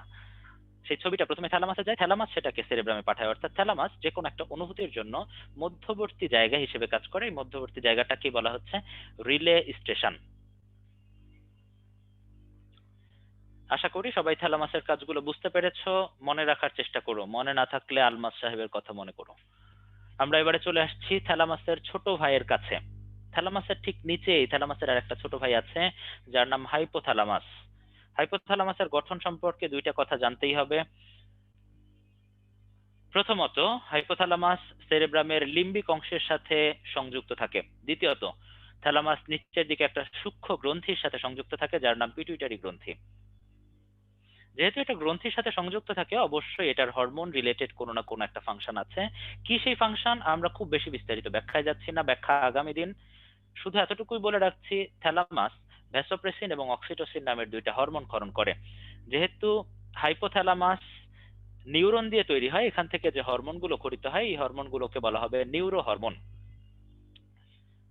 অর্থাৎ এক কথায় হাইপোথ্যালামাস ভ্যাসোপ্রেসিন এবং অক্সিটোসিন নামের দুইটি নিউরো হরমোন ক্ষরণ করে।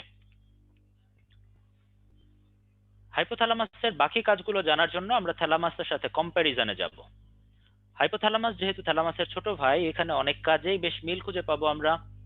যেমন আমরা যদি শুরুতেই আসি, থ্যালামাসের ফার্স্ট কাজ আমরা বলেছিলাম তাপ অনুভূতি নিয়ন্ত্রণ করা। হাইপোথ্যালামাসের কাজ হবে খুব কাছাকাছি দেহ তাপ নিয়ন্ত্রণ করা। দুইটার মধ্যে ডিফারেন্স অনেকেই বুঝতে পারছো না, আমি বুঝিয়ে দিচ্ছি। থ্যালামাসের কাজ হলো ঠান্ডা গরম এই অনুভূতিটা বুঝতে পারা, অর্থাৎ বাইরের পরিবেশের তাপীয় অনুভূতি পাওয়া। আর হাইপোথ্যালামাসের কাজ হলো দেহের নিজস্ব টেম্পারেচার কত থাকবে, 100 ডিগ্রি ফারেনহাইট নাকি অনেক বেশি নাকি অনেক কম, এই ব্যাপারটা কন্ট্রোল করা। থ্যালামাসের পরবর্তী কাজ আমরা পড়েছিলাম, থ্যালামাস স্থূল অনুভূতি নিয়ন্ত্রণ করবে, অর্থাৎ চাপ, স্পর্শ, যন্ত্রণা এই অনুভূতিগুলো কন্ট্রোল করবে। হাইপোথ্যালামাস সূক্ষ্ম অনুভূতি কন্ট্রোল করবে। সূক্ষ্ম অনুভূতি মানে কি? ভালো লাগা, খারাপ লাগা, হাসি, কান্না, ক্ষুধা, তৃষ্ণা, রাগ, ভালোবাসা, এই ধরনের যত ফিলিং আছে, আমরা যেগুলোকে সহজ ইংরেজিতে ফিলিং বলে থাকি, এই ফিলিং গুলো কন্ট্রোল করছে হাইপোথ্যালামাস। থ্যালামাসের পরবর্তী কাজ আমরা পড়েছিলাম, থ্যালামাস ঘুম থেকে হঠাৎ জেগে উঠতে সাহায্য করে। তাহলে হাইপোথ্যালামাস কি করবে? হাইপোথ্যালামাস ঘুম থেকে নিয়মিত জেগে উঠতে সাহায্য করবে। মানে কি? মানে হলো আমরা প্রতিদিন যে একটা নির্দিষ্ট সময় ঘুম থেকে উঠি, আমাদের একটা রুটিন আছে, আমাদের ব্রেইনে একটা রুটিন সেট করা আছে যে আমরা এই নির্দিষ্ট সময় ঘুমাবো, নির্দিষ্ট সময় ঘুম থেকে উঠবো। এই ব্যাপারটা কন্ট্রোল করে হাইপোথ্যালামাস। এই জন্য হাইপোথ্যালামাসের খুব সুন্দর একটা নাম রয়েছে, ইংরেজিতে বলা হয় বায়োলজিক্যাল ক্লক, বাংলাতে বলা হয় জীবতাত্ত্বিক ঘড়ি। আবারও বলছি, হাইপোথ্যালামাসকে জীবতাত্ত্বিক ঘড়ি বলা হয়ে থাকে। সবশেষ কাজ থ্যালামাসের ক্ষেত্রে আমরা পড়েছিলাম, থ্যালামাস আবেগের কেন্দ্র হিসেবে কাজ করে, হাইপোথ্যালামাস স্বয়ংক্রিয় স্নায়ু কেন্দ্রের কেন্দ্র হিসেবে কাজ করে। That's all. অনেকেই কিছু কিছু জায়গায় বুঝতে পারছো না যে আসলে আবেগ আবার অন্যদিকে ভালোবাসা। মস্তিষ্কের ক্ষেত্রে একটা ব্যাপার হলো, কোনো একটা অংশই পুরোপুরি স্বয়ং সম্পূর্ণ না, একটা অংশই যে সকল কাজ টোটালি করে ফেলতে পারবে ব্যাপারটা সম্ভব না। এই জন্য কিছু কাজ ওভারল্যাপ হয়, কিন্তু দিতে হবে এক্সাক্ট শব্দগুলো জানা প্রয়োজন, এই জন্য আমি এভাবে ব্যাখ্যা করেছি। যা হোক, হাইপোথ্যালামাস শেষ হলো। আহ পরবর্তী অংশে যাওয়ার আগে আমি আরেকটা পোল থ্রো করতে চাই। Be prepared everyone.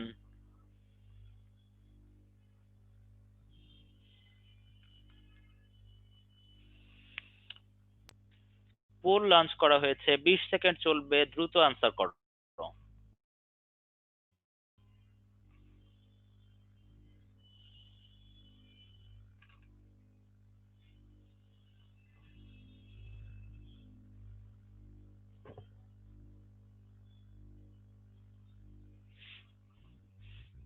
20 সেকেন্ড অতিক্রান্ত হয়েছে, পোল এন্ড করে দিচ্ছি।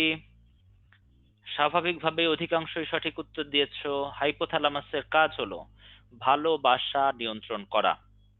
অনেকেই তাপ অনুভূতিতে শুরুতেই অ্যান্সার করেছো, তাদের জন্য আবারও বলছি, শুধু একটা শব্দ দেখে কখনো আনসার করবে না, টোটাল অপশনটা ভালো করে পড়বে। তাপ অনুভূতি আসলেই সেটা থ্যালামাস, দেহ তাপ হাইপোথ্যালামাস। আবেগ অ্যান্সার করেছো অনেকে, আমি আগেই বলেছি আবেগে ভারাক্রান্ত হয়ে যাওয়া আলমাস সাহেবের কাজ, দ্যাট মিনস এটা থ্যালামাসের কাজ।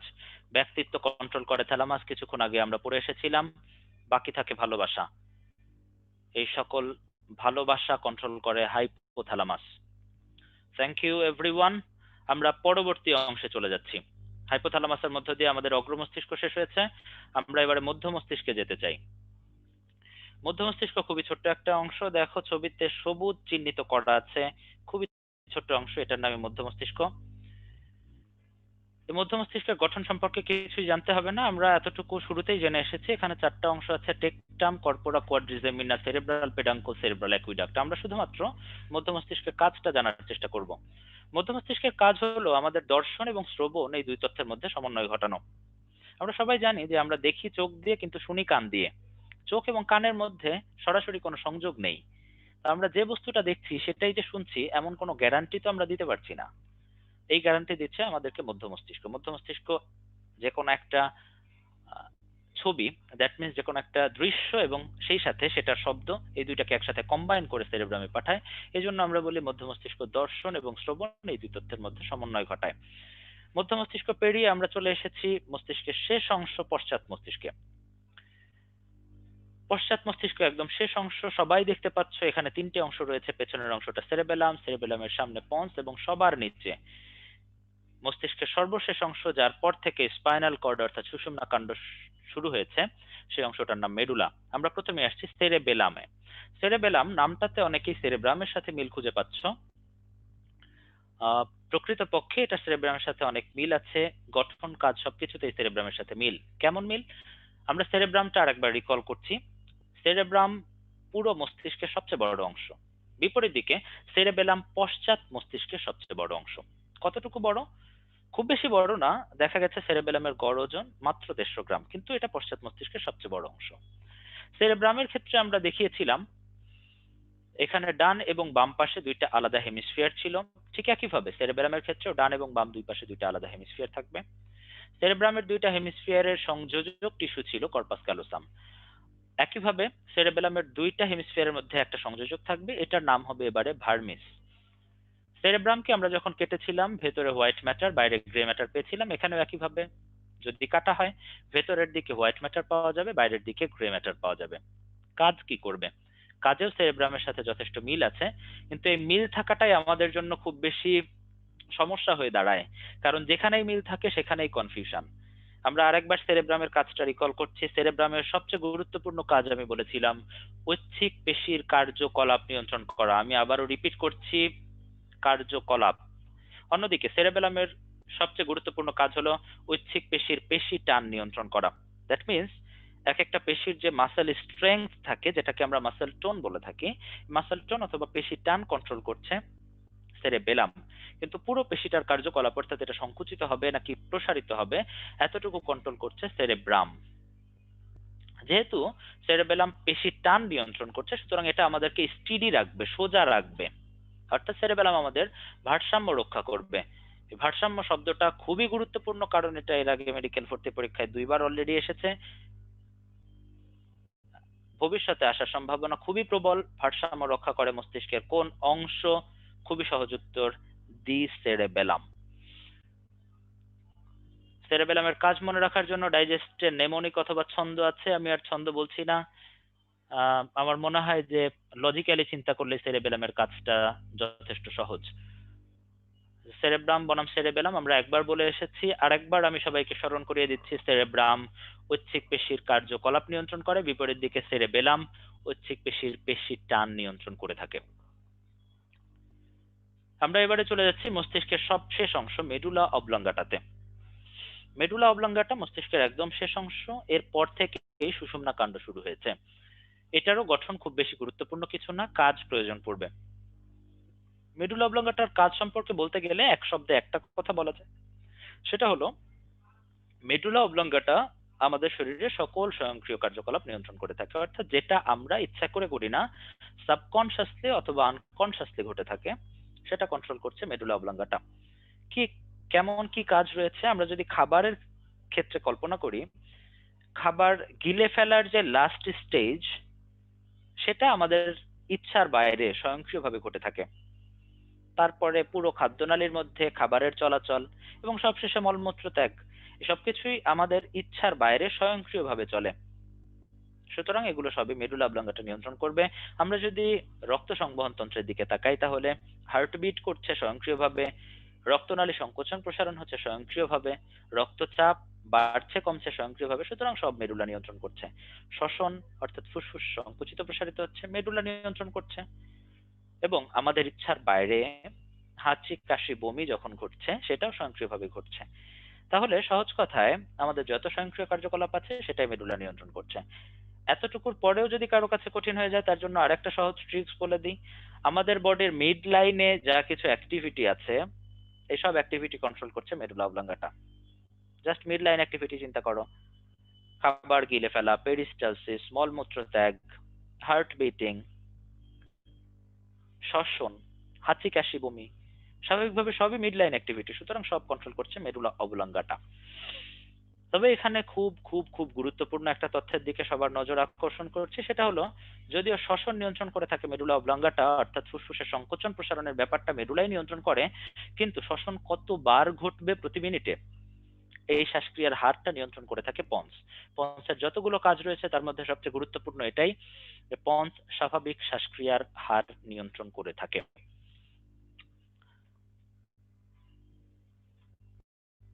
আমরা মস্তিষ্কের বিভিন্ন অংশের কাজগুলো সম্পর্কে জানলাম। কাজগুলো সম্পর্কে আমি আরেকবার বলছি। এই পুরো চ্যাপ্টারের মধ্যে দুইটা পার্ট খুব বেশি ইম্পর্টেন্ট, তার মধ্যে একটা মস্তিষ্কের বিভিন্ন অংশের কাজ, আর একটা আমরা কিছুক্ষণ পরে পড়বো করোটিক স্নায়ু। এই কাজগুলো থেকে বিভিন্ন সময় বিভিন্ন প্যাটার্নে কোশ্চেন করা হয়। আমি কিছু হিন্ট দেওয়ার চেষ্টা করেছি, নেক্সট কুইজে বোধহয় আরো কিছু হিন্ট দিব। এই কাজগুলো সবাই যে যেভাবে পারো মুখস্থ করে হোক, ছন্দ দিয়ে হোক, ট্রিক্স দিয়ে হোক, গল্প দিয়ে হোক, যেভাবেই হোক মনে রাখার চেষ্টা করো। যাই হোক, আমরা পরবর্তী অংশে যাচ্ছি। আমরা এতক্ষণ ধরে অগ্র, মধ্য এবং পশ্চাৎ তিনটা অংশ সম্পর্কে আলোচনা করলাম। এই অগ্র, মধ্য এবং পশ্চাৎ মস্তিষ্কের বাইরেও মস্তিষ্কে আরো বেশ কিছু জায়গা আছে, যে জায়গাগুলো বেসিক্যালি খালি থাকে। খালি থাকে মানে এখানে কোনো ধরনের নিউরন থাকে না। তাহলে কি থাকে? এই খালি জায়গাগুলোতে বেশ কিছু তরল পদার্থ দিয়ে ভর্তি থাকে। মস্তিষ্কের এই তরল পদার্থ দ্বারা পূর্ণ জায়গাগুলোকে ইংরেজিতে বলা হয় ভেন্ট্রিকল, বাংলা ভাষায় বলা হয় গহ্বর অথবা প্রকোষ্ঠ। তোমরা খুব সহজেই ছবিটা দেখতে পাচ্ছ, ডানের ছবিটা দেখলেই চলবে। দেখো, ডান সেরেব্রামের ভেতরে এখানে একটা ভেন্ট্রিকল দেখা যাচ্ছে, বাম সেরেব্রামের ভেতরে একটা ভেন্ট্রিকল দেখা যাচ্ছে। দুই সেরেব্রামের মাঝখানে এখানে আমার লেজার পয়েন্টারটা যেখানে আছে সেখানে একটা ছোট্ট গহ্বর দেখতে পাচ্ছি, এবং শেষে সবার নিচে পশ্চাৎ মস্তিষ্কে আর একটা গহ্বর দেখা যাচ্ছে। এই গহ্বরগুলো প্রত্যেকটা আবার প্রত্যেকটার সাথে ইন্টার কানেক্টেড, একটা আর একটার সাথে সংযুক্ত থাকে। দেখো, খুব ভালো করে লক্ষ্য করে, প্রথম এবং দ্বিতীয় অর্থাৎ ডান পাশ এবং বাম পাশের সেরেব্রামের যে দুইটা ভেন্ট্রিকল, তারা মাঝখানের তৃতীয় ভেন্ট্রিকলের সাথে খুব সরু একটা ছিদ্রপথে সংযোগ রক্ষা করেছে। এই সরু ছিদ্রপথটাকে বলা হয় ভেন্ট্রিকুলার ফোরামেন। আর একটু নিচে আসছো, এই তো তৃতীয় ভেন্ট্রিকল, তৃতীয় ভেন্ট্রিকল থেকে নিচের দিকে এটা চতুর্থ ভেন্ট্রিকল।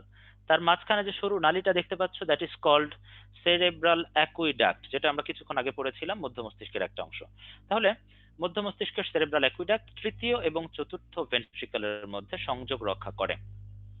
তথ্যগুলো আরেকবার সামারাইজেশন করে দেয়া আছে, চাইলে খুব অল্প সময় আরেকবার দেখে নাও। প্রথম এবং দ্বিতীয় ভেন্ট্রিকল যেহেতু দুই পাশের সেরেব্রামে থাকে, এই জন্য এদেরকে পার্শ্বীয় ভেন্ট্রিকল বলা হয়। থার্ড ভেন্ট্রিকল হাইপোথ্যালামাসে, ফোর্থ ভেন্ট্রিকল পশ্চাৎ মস্তিষ্কে থাকে। প্রথম এবং দ্বিতীয় তৃতীয়র সাথে ইন্টারভেন্ট্রিকুলার ফোরামেন দিয়ে সংযোগ রক্ষা করে। অন্যদিকে তৃতীয় এবং চতুর্থ পরস্পরের মধ্যে সেরেব্রাল অ্যাকুইডাক্টের মাধ্যমে সংযোগ রক্ষা করে। That's all about ventricle. আমরা পরবর্তী অংশে যাওয়ার আগে আরো কিছু কুইজ টাইম পার করব।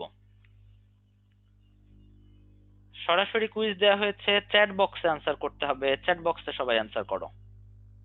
শ্বাসক্রিয়ার হার নিয়ন্ত্রণ করে মস্তিষ্কের কোন অংশ?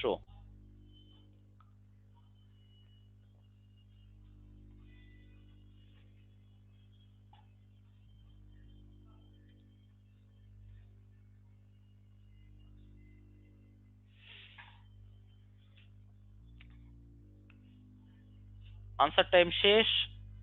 সবাই দেখতে পাচ্ছি সঠিক অ্যান্সার করেছো, শ্বাসক্রিয়ার হার নিয়ন্ত্রণ করে। Answer C, pons. কিন্তু কেউ কেউ ভুল করেছো স্বাভাবিকভাবেই, অনেকেই আনসার করেছো মেডুলা অবলঙ্গাটা। আমি কিছুক্ষণ আগে সতর্ক বার্তা দিয়েছিলাম যে মেডুলা অবলঙ্গাটা শ্বসন নিয়ন্ত্রণ করলেও শ্বাসক্রিয়ার হার নিয়ন্ত্রণ করবে পন্স। নেক্সট কুইজ, খুব অল্প সময়ের মধ্যে আনসার করতে হবে। ভারসাম্যের সাথে জড়িত মস্তিষ্কের কোন অংশ? A cerebrum, B cerebellum, C pons, D hypothalamus.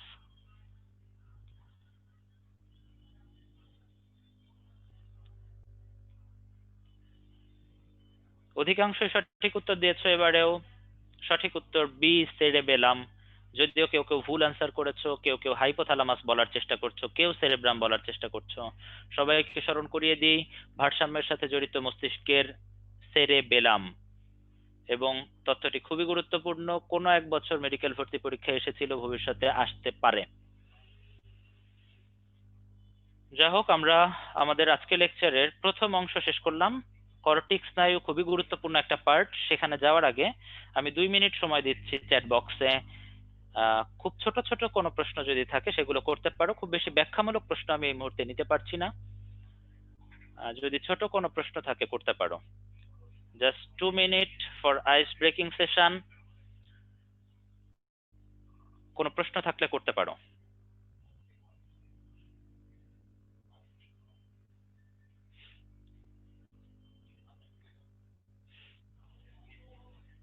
অনেকেই প্রশ্ন করেছো মায়ালিন এবং নিউরেলেমা এর মধ্যে পার্থক্য কি। যদি আমি নিউরেলেমা নামটি বলিনি, তারপরে বলছি মায়ালিন এবং নিউরেলেমা দুইটি আলাদা স্তর। মায়ালিন স্তরের বাইরের দিকে যে আবরণী থাকে এটাকে নিউরেলেমা বলা হয়।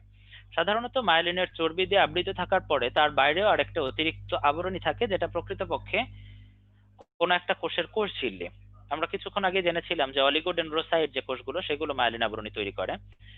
তো ভেতরের চর্বিটা মায়ালিন আবরণী তৈরি করছে এবং বাইরের দিকে অলিগোডেন্ড্রোসাইটের কোষ ঝিল্লি যেটা, সেটা বাইরের দিকে নিউরিলেমা আবরণ তৈরি করছে। ব্রেন স্টেম সম্পর্কে অনেকে জানতে চেয়েছো, খুবই ভালো প্রশ্ন। আমাদের মধ্য মস্তিষ্ক এবং পশ্চাৎ মস্তিষ্ককে একসাথে সমন্বিতভাবে ব্রেন স্টেম বলা হয়। এখন আশা করি ব্রেন স্টেমের কাজ সম্পর্কে তোমরা বুঝতে পেরেছো।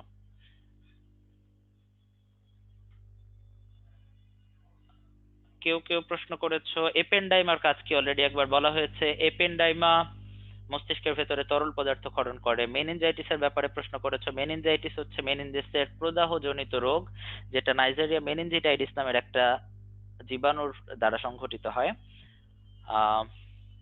পেরিস্টালসিস জানতে চেয়েছো অনেকে। পেরিস্টালসিস অর্থ হলো খাদ্যনালীর সংকোচন প্রসারণ। লোবের ব্যাপারটা বুঝিনি। লোব মানে হলো সেরেব্রামের ছোট ছোট খণ্ড। সেরেব্রামকে আমরা আরো যে 5টা আলাদা ছোট অংশে বিভক্ত করলাম, দ্যাট ইজ কল্ড লোব। মস্তিষ্কের জীবাণুটা ব্যাকটেরিয়া নাকি ভাইরাস? এটা একটা ব্যাকটেরিয়া। ভেন্ট্রিকল, করোটিক ভেন্ট্রিকলটা ক্লিয়ার হলো না। করোটিক ভেন্ট্রিকল বলে আমি কিছু বলিনি, এটা ভেন্ট্রিকলস অফ ব্রেইন বলা হয়। করোটিক ভেন্ট্রিকল টার্মটা আসলে শুদ্ধ না। ভেন্ট্রিকল হচ্ছে মস্তিষ্কের ভেতরে ফাঁকা জায়গা যেখানে তরল দ্বারা পূর্ণ থাকে। জাস্ট লাইক হার্টের ভেতরে যেমন ফাঁকা জায়গা রক্ত দিয়ে পূর্ণ থাকে, মস্তিষ্কের ভেতরে ফাঁকা জায়গাটা তরল দিয়ে পূর্ণ থাকে। এই তরলটার খুব সুন্দর একটা নাম আছে, সেরিব্রো স্পাইনাল ফ্লুইড। এই সেরিব্রো স্পাইনাল ফ্লুইড সম্পর্কে ডাইজেস্টে তোমরা জানতে পারবে। ডাইজেস্টের সম্ভবত 145 পৃষ্ঠাতে এ সম্পর্কে ব্যাখ্যা করা আছে।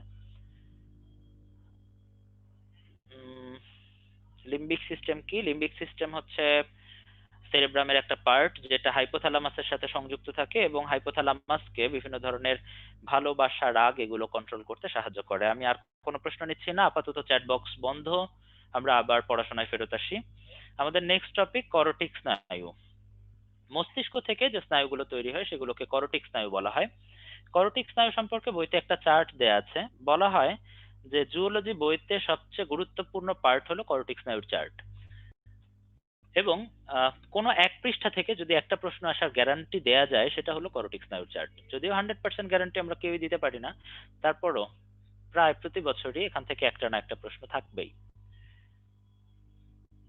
করোটিক স্নায়ুর চার্টটা অনেক জটিল। আমরা এখান থেকে বেসিক্যালি কি কি পড়বো অনেকেরই জানার কৌতূহল থাকে। আমরা এখান থেকে নাম পড়বো, কাজ পড়বো, প্রকৃতি পড়বো এবং শাখা পড়বো। নাম শব্দটা শুনেই অনেকে নাক সিটকাচ্ছে, এটা আবার খুব সিরিয়াস কিছু হলো নাকি, মনে রাখা খুব তো কঠিন কিছু না। নাম মনে রাখা হয়তো কঠিন কিছু না, কিন্তু সিরিয়াল ওয়াইজ মনে রাখাটা বেশ কঠিন এবং বেশিরভাগ প্রশ্নই হয় নামের সিরিয়াল থেকে। কিভাবে প্রশ্ন হয় আমি জাস্ট একটা এক্সাম্পল দিই। ধরো বলা হলো 3 নাম্বার করোটিক স্নায়ু কোনটি, অথবা অডিটরি স্নায়ুটি কত নং করোটিক স্নায়ু, এভাবে প্রশ্ন করা হতে পারে। সেই জন্য সিরিয়াল ওয়াইজ নাম মাস্ট মনে রাখতেই হবে। সিরিয়াল ওয়াইজ নাম মনে রাখার জন্য অনেক রকম ছন্দ নেমোনিক আছে, এক একজন এক একটা ছন্দ জানো। তারপরে যদি কারোর প্রয়োজন পড়ে ডাইজেস্ট দেখে নেবে। আমি এই মুহূর্তে ছন্দের দিকে যাচ্ছি না। আমার যেটা ব্যক্তিগত পরামর্শ সেটা হলো নেক্সট 7 দিন তোমরা প্রতিদিন 15 মিনিট করে সময় দাও। জাস্ট ছোটবেলায় কবিতা মুখস্থ করতে যেভাবে, ওইভাবে নামগুলো সিরিয়াল ওয়াইজ মুখস্থ করতে ফেলো। ছন্দ ব্যবহার করলে অনেক সময় ভুল হওয়ার আশঙ্কা থাকে। তো যাই হোক, নামটা সিরিয়াল ওয়াইজ মুখস্থ করতে পারলে এরপরে কাজ এবং প্রকৃতি একসাথে পড়তে হবে। কিভাবে? আমরা কাজ পড়লেই সাধারণত প্রকৃতিটা বুঝতে পারবো। কিভাবে বুঝতে পারবো পরে ব্যাখ্যা করছি। এবং সবশেষে 3-4টা স্নায়ুর শাখা বইতে দেওয়া আছে, এই শাখাগুলো প্রয়োজন পড়বে। আমরা প্রকৃতিটা আগে একটু দেখে যাই। কিভাবে আমরা কাজ থেকে প্রকৃতি বুঝতে পারবো? আমরা সবাই জানি যে স্নায়ুগুলো বেসিক্যালি 3 প্রকৃতির হতে পারে। নাম্বার 1 সংবেদী অথবা সেন্সরি, নাম্বার 2 মোটর অথবা চেষ্টি, আর নাম্বার 3 মিক্সড অথবা মিশ্র। সংবেদী স্নায়ুটা কি?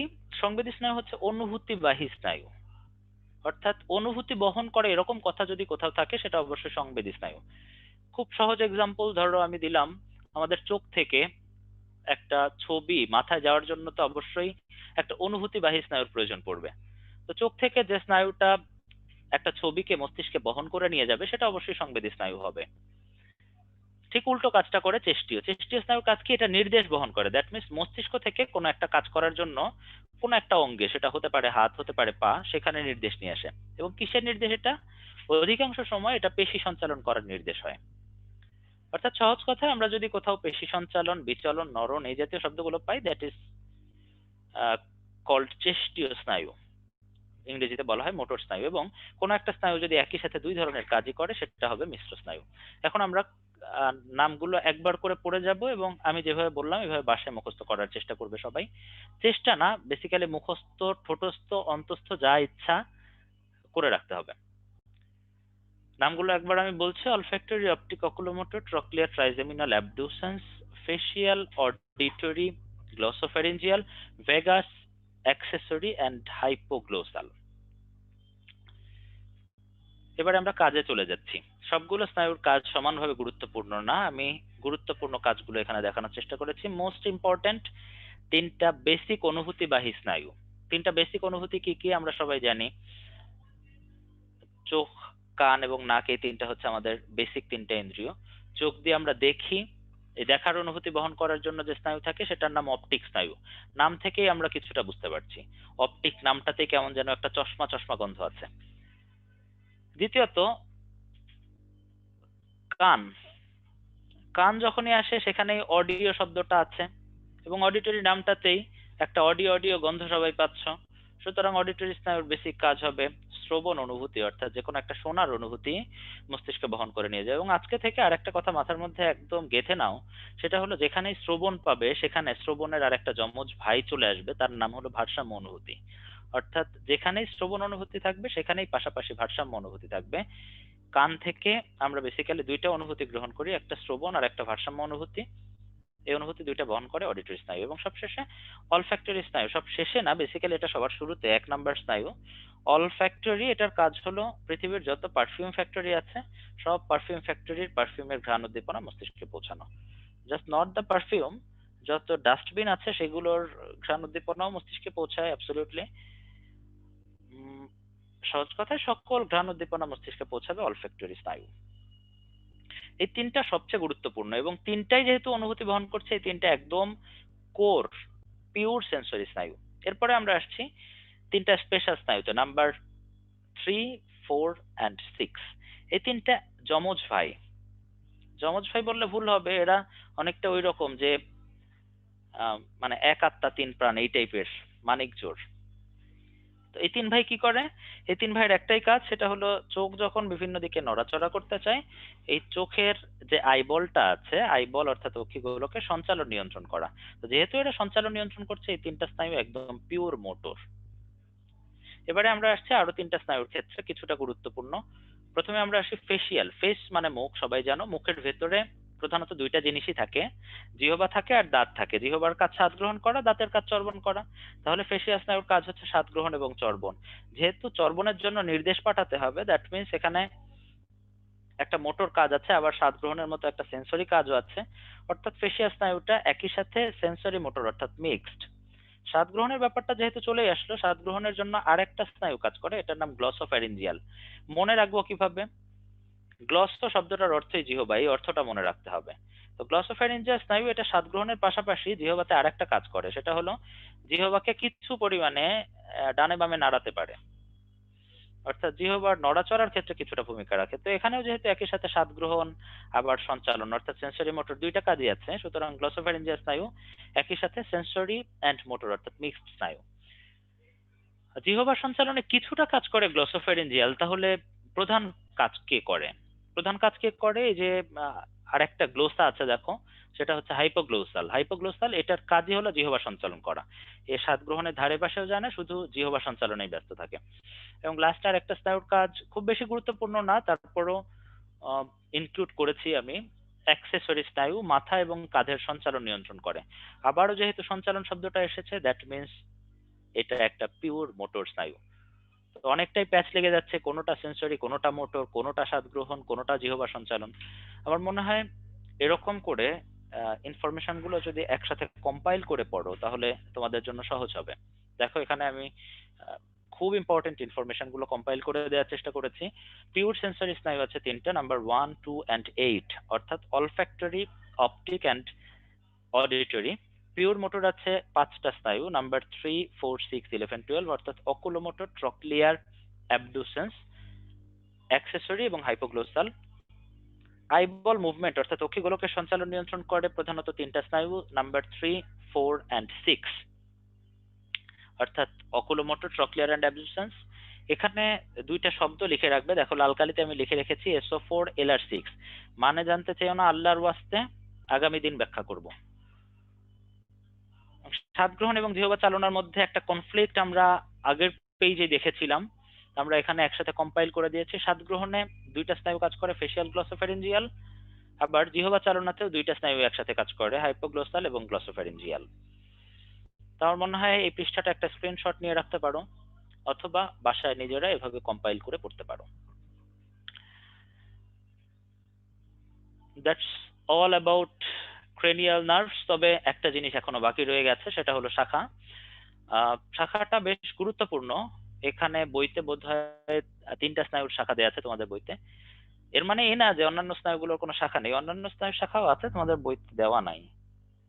তো প্রথমে আমরা আসছি ট্রাইজেমিনাল স্নায়ুতে, ম্যাক্সিলারি, অপথ্যালমিক অ্যান্ড ম্যান্ডিবুলার। মনে রাখার জন্য অনেকেই মম নামের একটা নেমোনিক ব্যবহার করেন। এম তে ম্যাক্সিলারি, ও তে অপথ্যালমিক, এম তে ম্যান্ডিবুলার। সেকেন্ড যেটা শাখা দেওয়া আছে সেটা হলো ফেসিয়াল, প্যালাটাইন অ্যান্ড হায়োম্যান্ডিবুলার। খুব বেশি গুরুত্বপূর্ণ না, কিন্তু গুরুত্বটা এখানে, সেটা হলো ট্রাইজেমিনালের একটা শাখা আছে ম্যান্ডিবুলার, ফেসিয়ালের একটা শাখা আছে হায়োম্যান্ডিবুলার। এই জায়গাটাতে একটা কনফ্লিক্ট হতে পারে, খুব গুরুত্ব সহকারে পড়তে হবে। সবশেষে আমরা আসছি ভ্যাগাসে। ভ্যাগাসের নাম্বার কত? চ্যাট বক্সে লিখে পাঠাও, ভ্যাগাস কত নাম্বার স্নায়ু?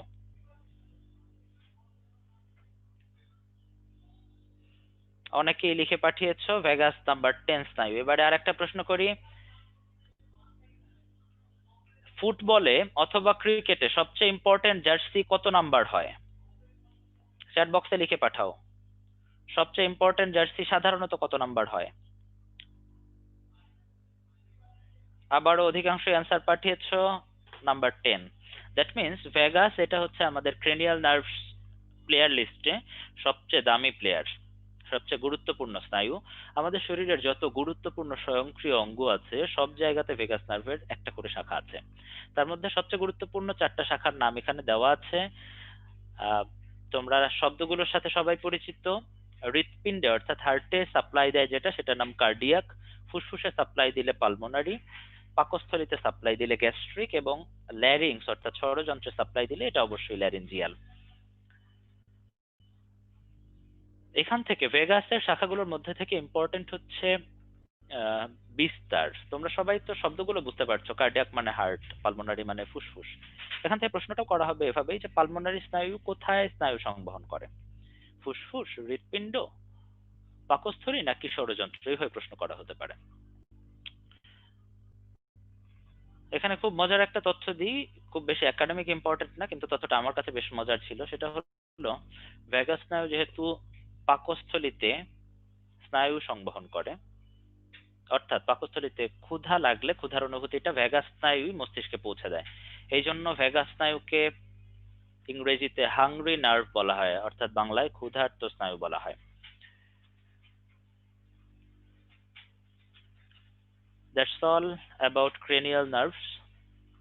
ক্রেনিয়াল নার্ভ সম্পর্কে আবারও বলছি, এই ছকটা এতটাই দামি একটা ছক, তোমরা ফিজিক্স, কেমিস্ট্রি, বায়োলজি, সাধারণ জ্ঞান, ইংলিশ মিলিয়ে হাজার হাজার পাতা পড়ছো, কেউ কোনোদিন গ্যারান্টি দিতে পারবে না যে এই পাতা থেকে একটা প্রশ্ন হবেই, কিন্তু ক্রেনিয়াল নার্ভসের এই এক পাতার একটা ছক থেকে মোটামুটি গ্যারান্টি দেওয়া যায় এখান থেকে একটা প্রশ্ন হবেই।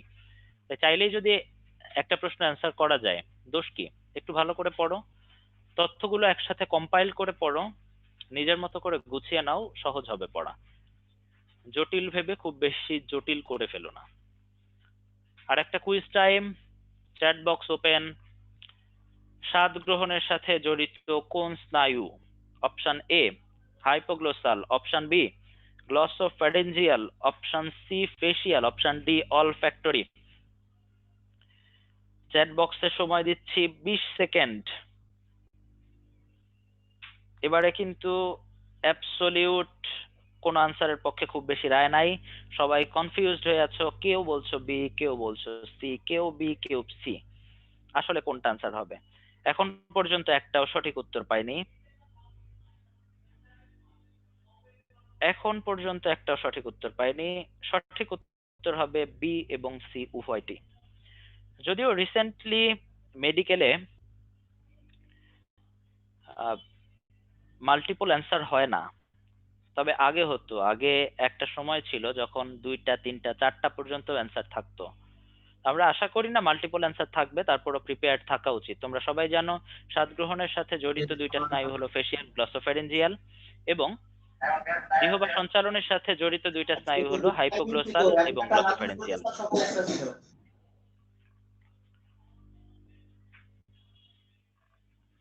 Next quiz, ready everyone? প্রশ্ন হলো, কোন স্নায়ু বিশুদ্ধ সংবেদী? Option A auditory, option B glossopharyngeal, option C facial, option D trochlear. Answer everyone, chat বক্সে সময় 20 সেকেন্ড।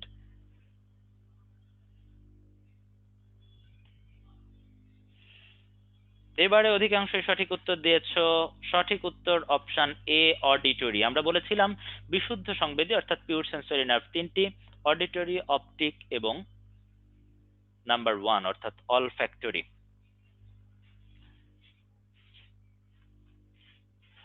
আমরা আজকে লেকচারের একেবারে শেষ পর্যায়ে চলে এসেছি, আর একটা টপিক আছে, তবে তার আগে আবারও একটা আইস ব্রেকিং সেশন 2 মিনিটের জন্য। চ্যাট বক্স ওপেন, যদি কারো ছোট ছোট কোনো প্রশ্ন থাকে করতে পারো। Tea break with question answering session, কেউ চাইলে অবশ্যই কানেক্টেড থেকে একটা টি ব্রেক নিতে পারো, এবং কারো কোনো প্রশ্ন থাকলে চ্যাট বক্সে করতে পারো।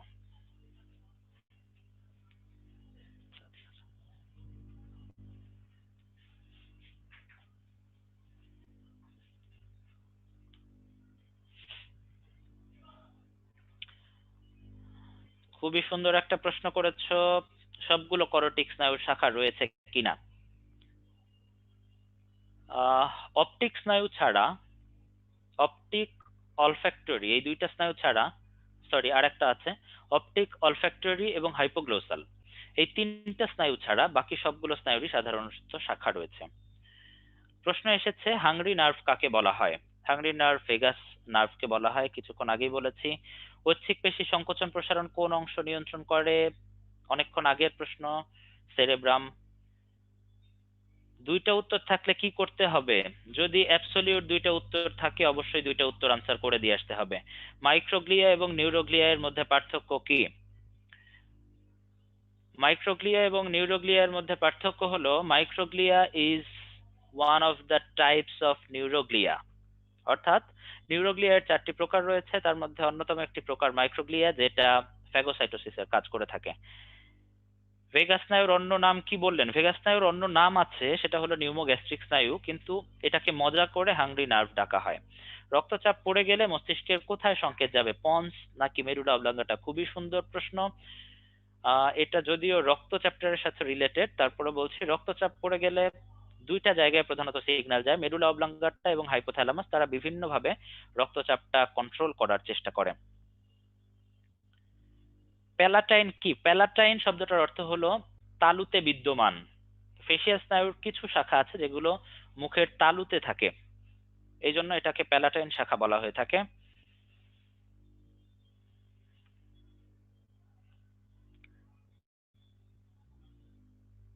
হাইপোগ্লোসাল এবং গ্লসোফ্যারিঞ্জিয়ালের মধ্যে ঝামেলা হচ্ছে, অবশ্যই ঝামেলা হওয়ারই জিনিস। হাইপোগ্লোসাল, গ্লোসা শব্দের অর্থ জিহ্বা, হাইপোগ্লোসাল স্নায়ু শুধু জিহ্বাতেই থাকে, এটার কাজ হলো শুধুমাত্র জিহ্বার সঞ্চালন নিয়ন্ত্রণ করা। অন্যদিকে গ্লসোফ্যারিঞ্জিয়াল, এখানে নামে 2টা অংশ আছে, গ্লসো মিন্স জিহ্বা, ফ্যারিংস মানে ষড়যন্ত্র, সরি ফ্যারিংস মানে গলবিল। গ্লসোফ্যারিঞ্জিয়াল স্নায়ু 2টা জায়গায় থাকে, জিহ্বাতে থাকে, গলবিলে থাকে। এদের প্রধান কাজ জিহ্বাতে স্বাদ গ্রহণ করা, জিহ্বার চলাচল করানো এবং গলবিল সঞ্চালন করা। স্নায়ুগুলোর বিস্তার মনে রাখতে হবে কিনা এটাই লাস্ট প্রশ্ন, এরপরে আমি কোনো প্রশ্ন নিচ্ছি না। স্নায়ুগুলোর বিস্তার মনে রাখতে হবে, কিন্তু সেটা মুখস্থ করে না। তুমি কিন্তু চাইলেই লজিক্যালি মনে রাখতে পারো। তুমি যদি কাজটা মনে রাখো যে অপটিক স্নায়ু দর্শন অনুভূতি মস্তিষ্কে পৌঁছায়, তাহলে তুমি খুব সহজে বুঝতে পারছো যে এটা চোখেই থাকবে। কারণ দর্শন অনুভূতি তো আর কান থেকে যায় না। তুমি যদি মনে রাখো যে ভেগাস স্নায়ুর একটা শাখা আছে কার্ডিয়াক শাখা, কার্ডিয়াক শব্দটা দেখেই তুমি বুঝতে পারছো এটা হার্টে থাকবে। এভাবে বিস্তার যতটুকু মনে থাকে ততটুকুই না, বাকিটা মুখস্থ করার কোনো প্রয়োজন নাই। আম, আমরা নেক্সট টপিকে প্রসিড করছি। আমাদের আজকের লাস্ট টপিক সুষুম্না কাণ্ড অথবা স্পাইনাল কর্ড। আমরা শুরুতেই বলেছিলাম যে আমাদের কেন্দ্রীয় স্নায়ুতন্ত্রের দুইটা অংশ আছে, যার প্রধান অংশ মস্তিষ্ক এবং বাকি অংশটা হলো সুষুম্না কাণ্ড। সুষুম্না কাণ্ড সম্পর্কে জাস্ট 4-5টা ইনফরমেশন প্রয়োজন পড়ে। নাম্বার 1, সুষুম্না কাণ্ড কোথায় থাকে? আমরা মেডুলা পড়ার সময় বলেছিলাম মেডুলার নিচ থেকে সুষুম্না কাণ্ড শুরু হয়। মেরুলার নিচ থেকে সুষুম্না কাণ্ড শুরু হয়ে পুরোটা মেরুদণ্ড জুড়ে বিস্তৃত থাকে। তোমরা অস্থি চ্যাপ্টার যদি পড়ে আসো তোমরা জানবে মেরুদণ্ডের প্রত্যেকটা অস্থিখণ্ডকে কশেরুকা বলা হয়ে থাকে। এই কশেরুকা অথবা ভার্টিব্রার একদম কেন্দ্রস্থলে ভার্টিব্রাল ফোরামেন নামের একটি ছিদ্র আছে। প্রত্যেকটা কশেরুকার ভার্টিব্রাল ফোরামেন গুলোকে যদি আমরা একসাথে জোড়া দিই, তাহলে একটা লম্বা নালীপথ পাওয়া যাবে যাকে ভার্টিব্রাল ক্যানাল বলা হবে। এই ভার্টিব্রাল ক্যানালের ভেতরে সুষুম্না কাণ্ড সুরক্ষিত অবস্থায় থাকে। এবং মস্তিষ্কের সাথে সুষুম্না কাণ্ডের সংযোগটা কোথায়? অলরেডি একবার বলেছি, মস্তিষ্কের মেডুলার সাথে সুষুম্না কাণ্ড সংযুক্ত থাকে। তাহলে মেডুলা থেকে সুষুম্না কাণ্ড নেমে আসে কিভাবে? সেটাও অস্থি চ্যাপ্টারে তোমরা পড়েছো। অক্সিপিটাল অস্থির নিচের দিকে ফোরামেন ম্যাগনাম নামের একটি বড় ছিদ্রপথ আছে।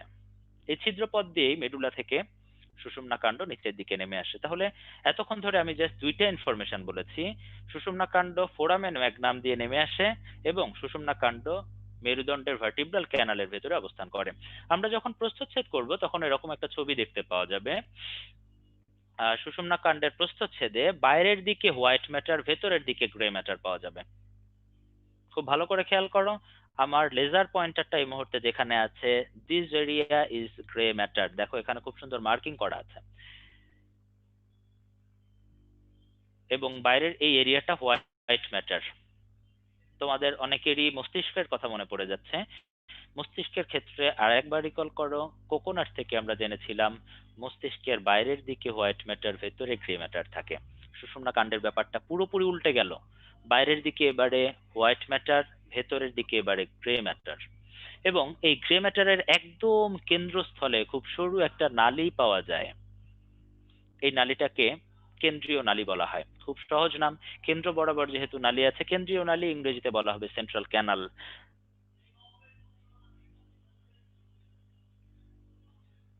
কাজ কি? আজকের লাস্ট পড়া সুষুম্না কাণ্ডের কাজ কি? সুষুম্না কাণ্ড, এটা আগেই বলেছি, আহ কেন্দ্রীয় স্নায়ুতন্ত্রের অ্যাক্সেসরি পার্ট। কেন্দ্রীয় স্নায়ুতন্ত্রের বেসিক পার্ট মূলত মস্তিষ্ক। এটা অ্যাক্সেসরি পার্ট, অর্থাৎ মস্তিষ্ককে তার কাজগুলো করতে বিভিন্নভাবে হেল্প করে। যেমন খুব সহজ, বুড়ো দাদু দৌড়াবে, দাদু দৌড়ানোর জন্য পায়ের পেশি সংকোচন প্রসারণ করতে হবে, কিন্তু পায়ের সাথে তো মস্তিষ্কের সরাসরি কোনো সংযোগ নেই, অথবা মস্তিষ্কের কোন অংশ তো পায়েও অবস্থান করে না। তাহলে উপায় কি?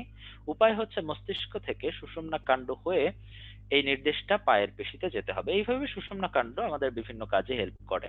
তার সাথে আরেকটা স্পেশাল ব্যাপার আছে, সেটা হলো সুষুম্না কাণ্ড বেশ কিছু রিফ্লেক্স কন্ট্রোল করে। রিফ্লেক্স মানে কি? যেটা তুমি চাও বা না চাও ঘটে যাবে। খুব সহজে যদি আমি বলতে চাই, এভাবেই বলা যায়, তুমি চাও বা না চাও যেটা ঘটে যাবে, দ্যাট ইজ কল্ড রিফ্লেক্স। কেমন ব্যাপারটা?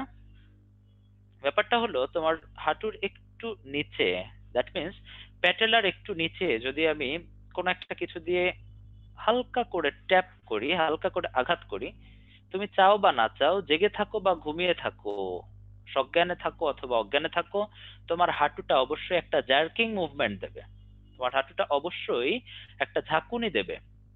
That is called reflex.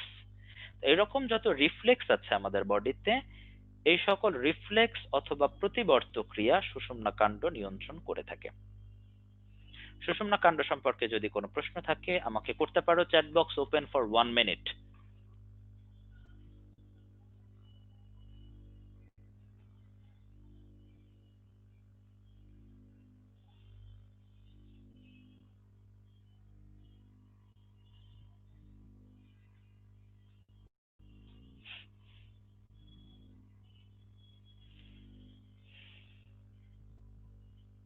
Foramen ম্যাগনামটা আবার প্লিজ। ফোরামেন ম্যাগনাম হলো অক্সিপিটাল অস্থির নিচের ছিদ্র। কল্পনা করো তোমার অক্সিপিটাল অস্থির কাছাকাছি বসে আছে মেডুলা অবলাঙ্গাটা, সেখান থেকে সুষুম্না কাণ্ড নামতে হবে। নামবে কিভাবে ছিদ্র না থাকলে? অক্সিপিটাল অস্থির মাঝখানে যে ছিদ্র দিয়ে সুষুম্না কাণ্ড নেমে আসবে, that is called foramen Magnum.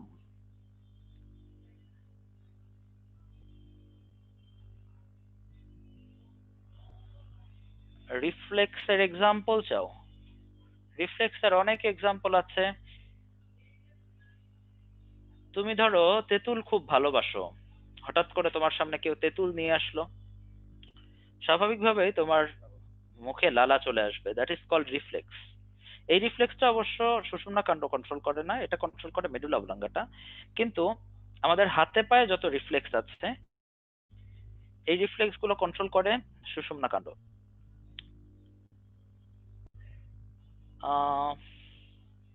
কেন্দ্রীয় নালী কি অনেকেই প্রশ্ন করছে। আমি তো বলেছি অলরেডি একবার যে সুষুম্না কাণ্ডের একদম কেন্দ্র বরাবর যে নালীটা আছে, খুব ছোট সরু নালী যে নালীটা দেখতে পাচ্ছি আমরা, এটাই কেন্দ্রীয় নালী।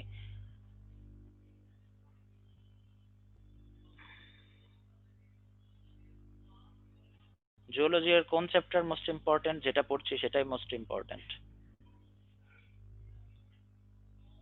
সুরসুরি কোন স্নায়ুর জন্য লাগে? সুরসুরি সকল সুষুম্না স্নায়ুর জন্য লাগে। সাধারণত আমাদের গলা থেকে শুরু করে, দ্যাট মিনস আমাদের ঘাড় থেকে শুরু করে পা পর্যন্ত এই অংশটা সুষুম্না স্নায়ু কন্ট্রোল করে, এবং ঘাড়ের ওপর পর্যন্ত এবং পেটের ভেতরে কিছু কাজ, বুকের ভেতরে কিছু কাজ, এগুলো করোটিক স্নায়ু কন্ট্রোল করে। তো হাত পায়ে যদি সুরসুরি দাও, এটা সুষুম্না স্নায়ু সুষুম্না কাণ্ডের সাথে মিলে কন্ট্রোল করে। আপাতত লাস্ট কোশ্চেন আমি একটা নিচ্ছি, গ্যাংলিয়া কি? এটাই আজকের লাস্ট কোশ্চেন, বাকি কোশ্চেন আনসারিং সলভ ক্লাসে হবে। গ্যাংলিয়া কি? গ্যাংলিয়া হলো অনেকগুলো নিউরনের কোষ দেহের সংযুক্ত অবস্থান। সুষুম্না কাণ্ডের যে গ্রে ম্যাটার দেখলে, গ্রে ম্যাটারে আমরা আগেও বলেছিলাম যে এখানে সাধারণত নিউরনগুলোর কোষ দেহ অবস্থান করবে। তো অনেকগুলো নিউরনের কোষ দেহ যদি একসাথে অবস্থান করে গ্রে ম্যাটারে, that is called spinal ganglia. আমি আবারও বলছি, সুষুম্না কাণ্ডের যে জায়গাটাতে আমার লেজার পয়েন্ট রেখেছি, এই জায়গাটাতে সাধারণত অনেকগুলো নিউরনের কোষ দেহ একসাথে অবস্থান করে। অনেকগুলো নিউরনের একসাথে অবস্থানকে আমরা বলছি গ্যাংলিয়া। থ্যাংক ইউ এভরিওয়ান, ভালো থাকো সবাই। নেক্সট ক্লাসে আবার দেখা হচ্ছে, তার আগ পর্যন্ত আল্লাহ হাফেজ। নাজিম ভাই? জি ভাই, আছে। জি, আমি শেষ করলাম, থ্যাংক ইউ।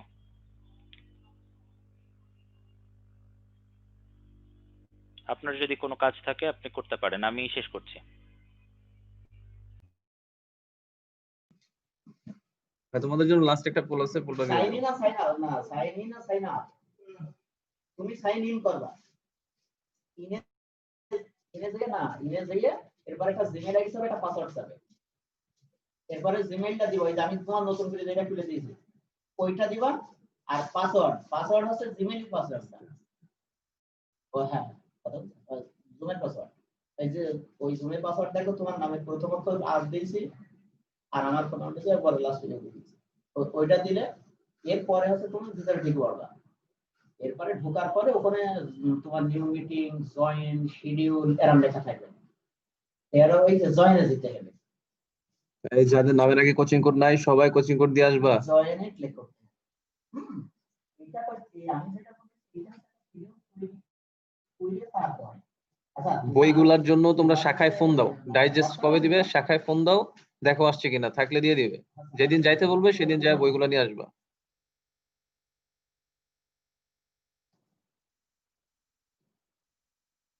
জিকের পিডিএফ পরীক্ষার আগে পাবা।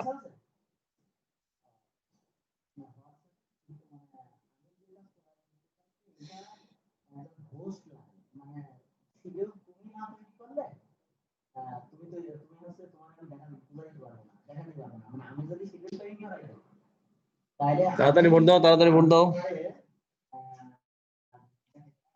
শাওমি বলতেছে কোচিং কোড কি? তোমার মানি রিসিপ্ট দেখো, তোমার মানি রিসিপ্ট দেখো, অথবা অনলাইনে ভর্তি হয়ে থাকলে অনলাইন ফর্মটা দেখো। কাছের শাখায় ফোন করবা কেন? তুমি যেই শাখায় ভর্তি হয়েছো সেই শাখায় ফোন দিবা।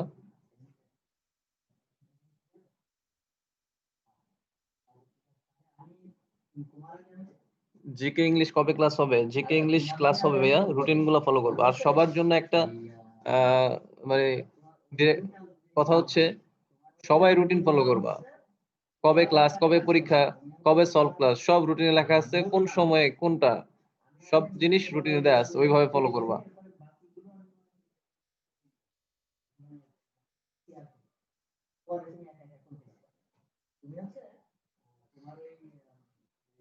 ওকে, পোল অফ করতেছি আমি।